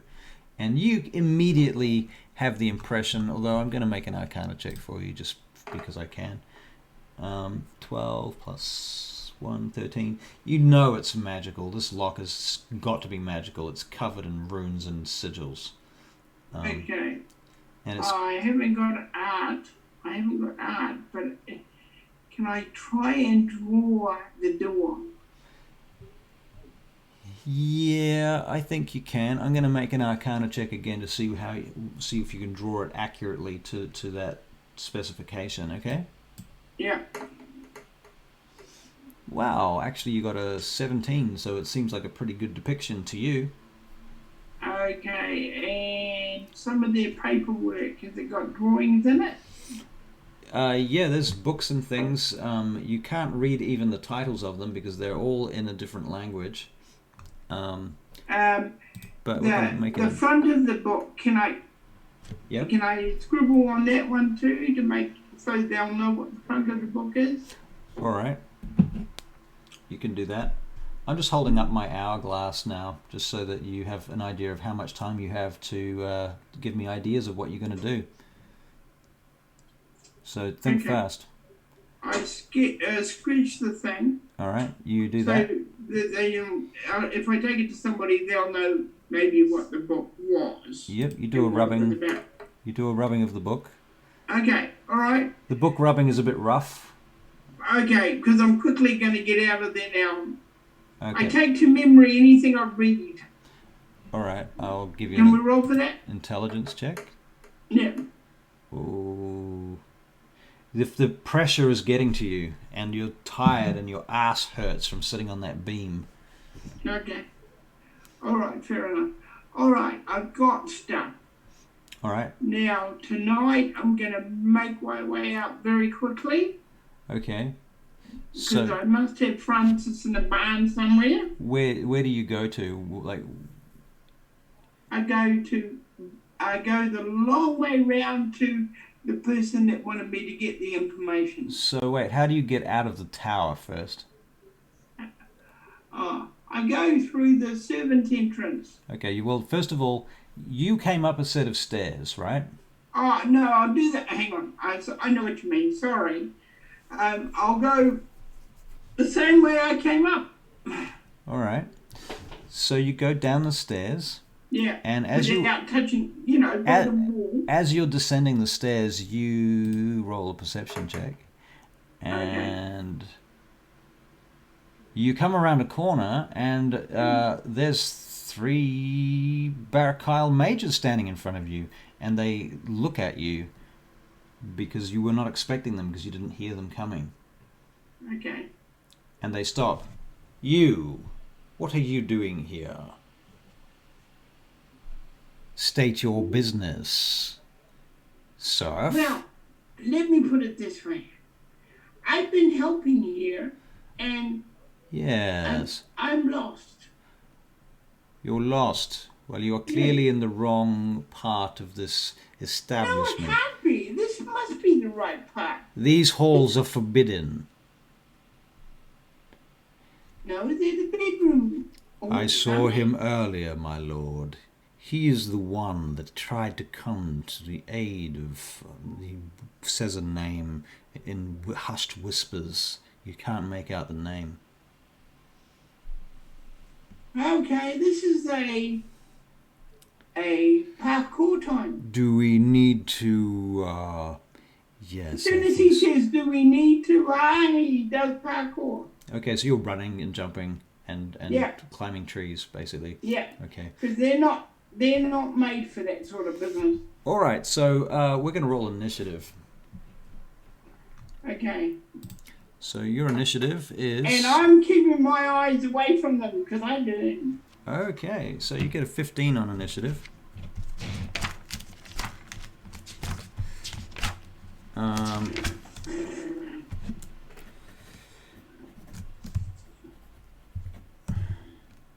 Ooh. Oh, they beat me. Fuck. Sorry, people. Okay, so Milford, the first one, he looks at you and he says, you should return to your room. And you make a wisdom saving throw.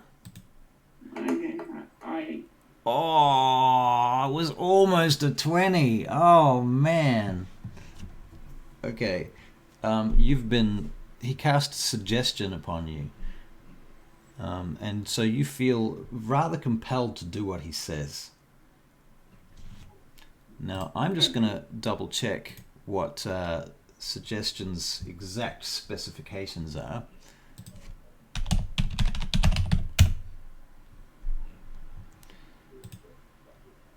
And I believe our readers can see this, because our viewers can see this. So you suggest a course of activity limited to a sentence or two and magically influence a creature that you can see within range, that can hear and understand you. That's you. Creatures that can't be charmed are immune to this effect. Now, wait a minute. You are a half-elf. And this reminds me that the earlier charm really shouldn't have worked either, but it did, so too late for that now. So you have to keep that in mind. Next time I charm you, you tell me you're a half-elf. Well, this is next time. Yep, this is next time. So I pretend to go, yes, my lord. I'm just going to double-check something. We'll just see, against charmed... Oh, you have advantage against being charmed. Okay, I just checked on your character sheet. You have advantage. Doesn't mean you can't be charmed. It means you have advantage. So that doesn't destroy the story of the previous charm. We'll go with that. Do my... Your second roll? Your second please. save? Okay, so the second charisma save against being charmed. Give me luck. Here we go. Oh no! It's a natural 1. Oh no! Oh no. Okay, the dice clearly want you to be charmed this evening. Okay, I'm charmed. I'm off. Okay, so he suggested that you return to your room in your dormitory. I do. And the other one says, wait, before you leave. Do you stop and turn around, or do you continue with your charmed actions? I stop and turn. No, I took command from the other guy. Does it have to be from that guy, or can anybody? No, well, the only person that you have to obey is the one that actually made the cast suggestion on you. No, I'm going. Hang on, I'm just going to check something. Just use the course of action to the best of its abilities. Suggested course of action continue for the entire duration. It's got a duration of 8 hours, by the way. Oh fuck! They've got me here. If the suggested activity can be completed in a shorter time, the spell ends when the subject finishes what it was asked to do. If I go to the room, that'll finish what I'm asked to do. Well, that's true. I go to the room. Okay, so you go to the room. That is metagaming, though. All right. So you go to the room, which is what you've been asked to do, and it's true. So you're not playing against your character. And I come out of it. Right. Now, at this point, there's nothing in this spell that tells you that you've been charmed this time. I don't think you recognize that you've been commanded. But I know where I was, surely. You know where you were. Okay, so I know they got me somehow. It just makes sense.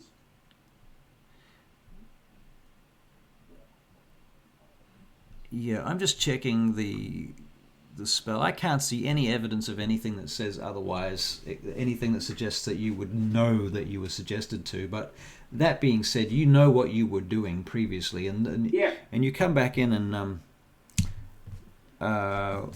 what is her name? Your friend Lucella. Lucella sits up as you comes in, and she says, "And where have you been?" I was finding out information for us.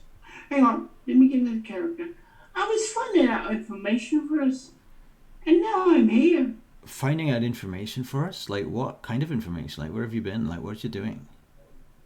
Well, I know they're taking some people into a room, and those people aren't coming out like they were.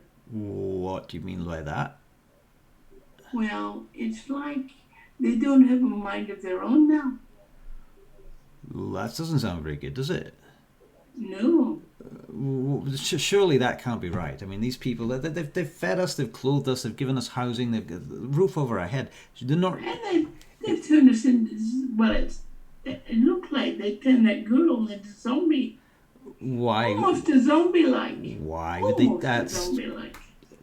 You sure you're not dreaming? I mean, you're not making this up, are you, Milford? I'm not making this up. I mean, I've been here for 2 weeks and I've never seen anything like that. Oh, well, you know, you believe what you want to believe, but I'm getting out of here today. You're going? Yeah. Where are you going? I'm getting out of here today. Why? Where are you going? Oh, I'm going, and I say I'm going to Dagdagiel.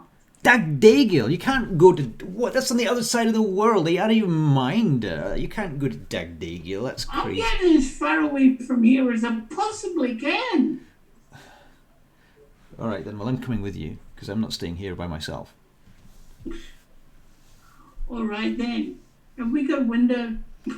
You do not have a window. Okay. I look out the door again to see if they've locked it. Have they locked The it? door does not... Your door does not appear to be locked. Okay, I open it. Okay, and you're in the hallway now. And she's Go like, to the servants. Wait, I've got to get my things. Come on, slow down. Yeah. just starts packing up a sack full of stuff. for Sweeping God's his shit sake. off into the thing. Okay, let's go. Okay, now be very quiet now. I'll do my best. If you'd stop Okay. talking. Okay, so we go stealthily. Oh, stealthy. Stealth? Did you say stealth? Yes. Let I us- said stealth. Let us roll some stealth then. Yeah, I better have Bill let me have that. Oh. No. It's not as bad as it could have been. Not quite as bad as it could have been. Like, literally 1 point away from as bad as it could have been. Is that dude making noise? You get a 7, actually, because you get +5 to your stealth.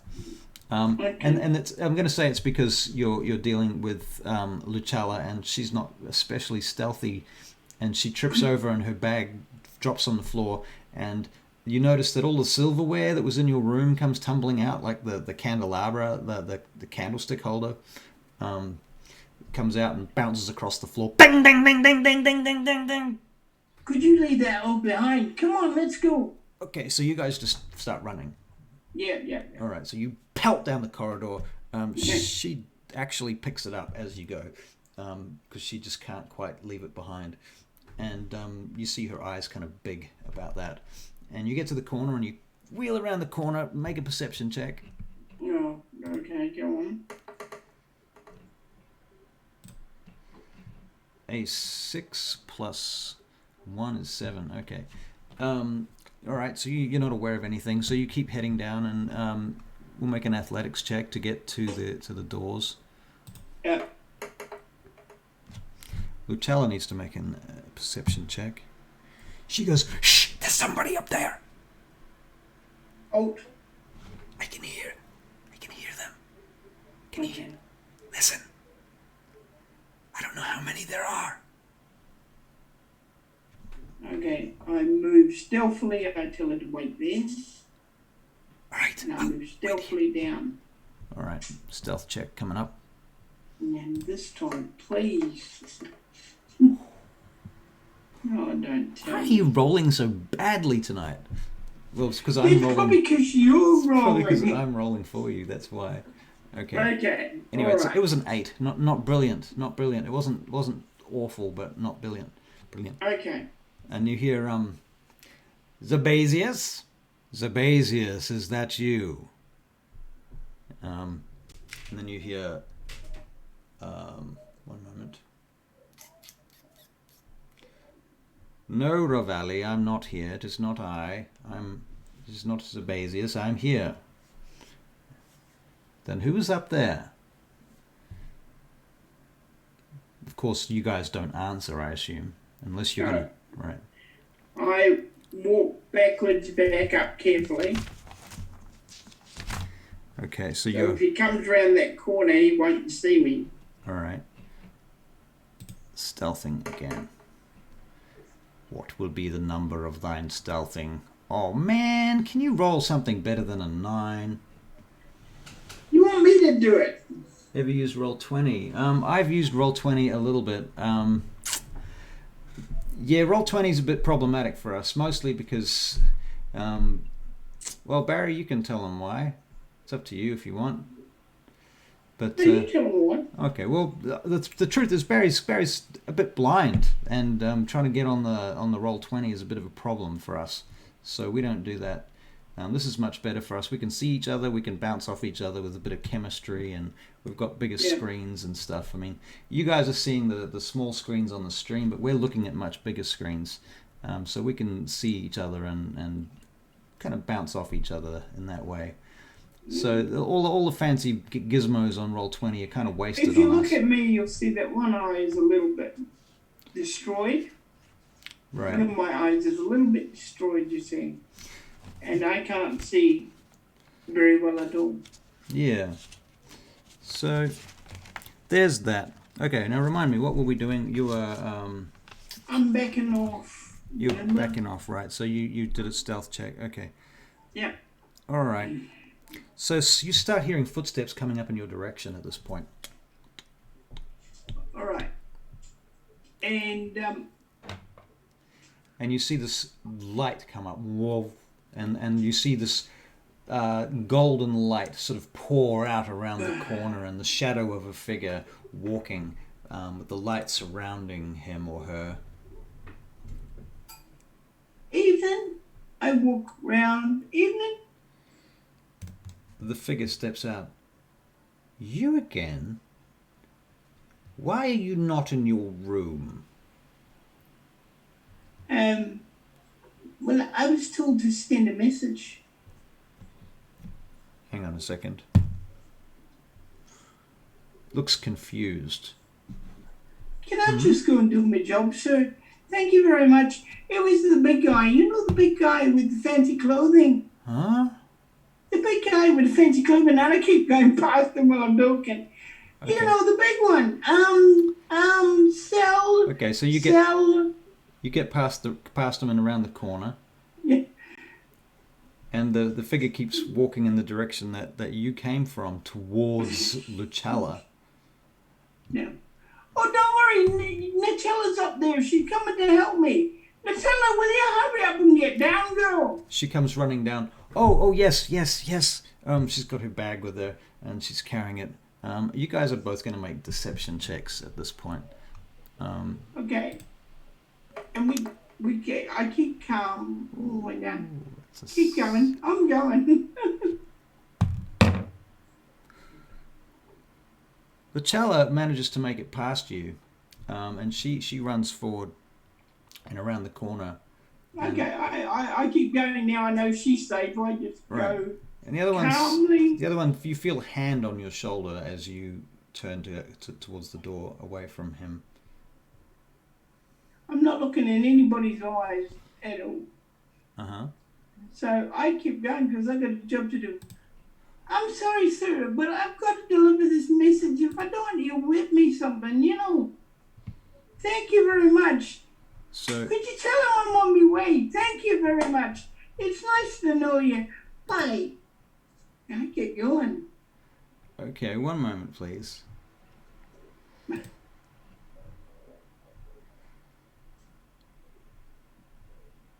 Okay.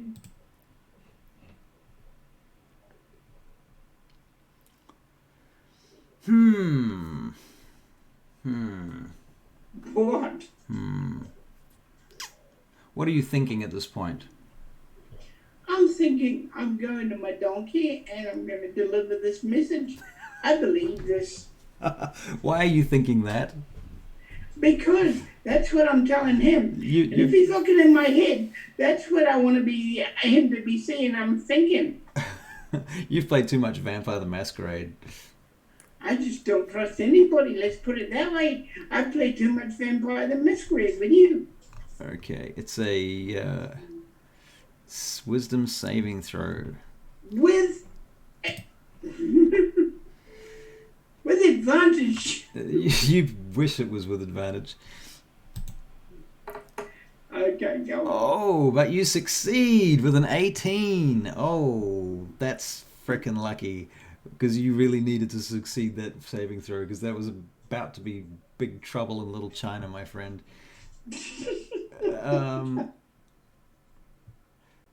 Okay. I get her on my donkey, and Alright. I get myself on my donkey, and I ride. Okay. With that, you manage to get to the front door, and you slip out, and you and Lucella manage to get out of the barracks, I go and out onto see the street. I go and see the guy that hired me. Okay. All right, so you head back across the city. I think at this point, you and Lachella have made it out. You take a breather. It's a few nights after you originally went in there, so it's not still raining. It's a dry night this night now. Yeah. Or it's cleared up, and you can see the broken tower moon on the horizon in the north. So it's been a few days. It's been the better part of a week actually that it's taken you to get this far. I actually thank the goddess that she saved my life. Okay. All right. And you head back to Hasseldrail's. Lucella says, so are you still going to Dagdagiel? No, I'm not going to Dagdagiel. I was telling you that just in case you work for them. I don't work for them. Well, I did work for them. So did you, but I don't, not like that. Yep. Yeah, like that. But we can go to Dagdagiel if you want to at some time. I can take you there. Wait a minute. Aren't we at war with Dagdagiel? No, I'm not at war with anybody. I've never been at war with anybody. Oh, okay then. Right. You and I, we're just servants. Who's going to care about us? That's true. So where are you going? I'm going to take you to a place. Her name is Mother, and she's going to look after you for a while. Okay. And then I'm going to, but before that, I'm going to leave you with Mother. You'll be safe there. Nobody finds you there. Don't take any of his silver. She'll cut off your fingers. You understand me? You're taking to me someone called Mother? Yes. All right then. That's what we all call her. We call her Mother. I never knew her real name. Are we going there about straight then, are we? Yes. I'm going to drop you off there while I go and do some business. All right then. So you take her to Mother. Yeah. And you introduce them, and she seems to take to one another. Yeah. And Mother, as you go into the community, Mother welcomes her in, and all of the children gather up around. And you would you like to? Well, Mother says to you, and so who's? Hang on a minute. Let me get into character. And who's this then? She's leaning on her staff. This is. Oh, you found another one of your urchins, haven't you, eh? Oh, I knew you needed some help, Mother, and she's good at helping. Oh, Brixton. Just watch your silver. That's all I say. Oh. You know, you've had kids with silver problems before. Yes, we've had a few problems in the past. That's true. Yes, that's very true. I'm sure she can help you. She's a good girl. Oh well, I'm very thankful that you bring these ones to us. We do need all the help we can get. I'm sure you can. Good lass, are you? Especially in the messages from place to place. Oh, we do like that. Yes. Would you be having some of the broth we've got here tonight? Oh yeah, I'll have some. Some of the clerics of Moradin came down once again from up on high and delivered us some food and some broth. Isn't that nice of them, eh? Those Moradinian clerics. Mother, you keep an eye on them now. The Moradin clerics, you say? Oh, not the Moradin clerics, no.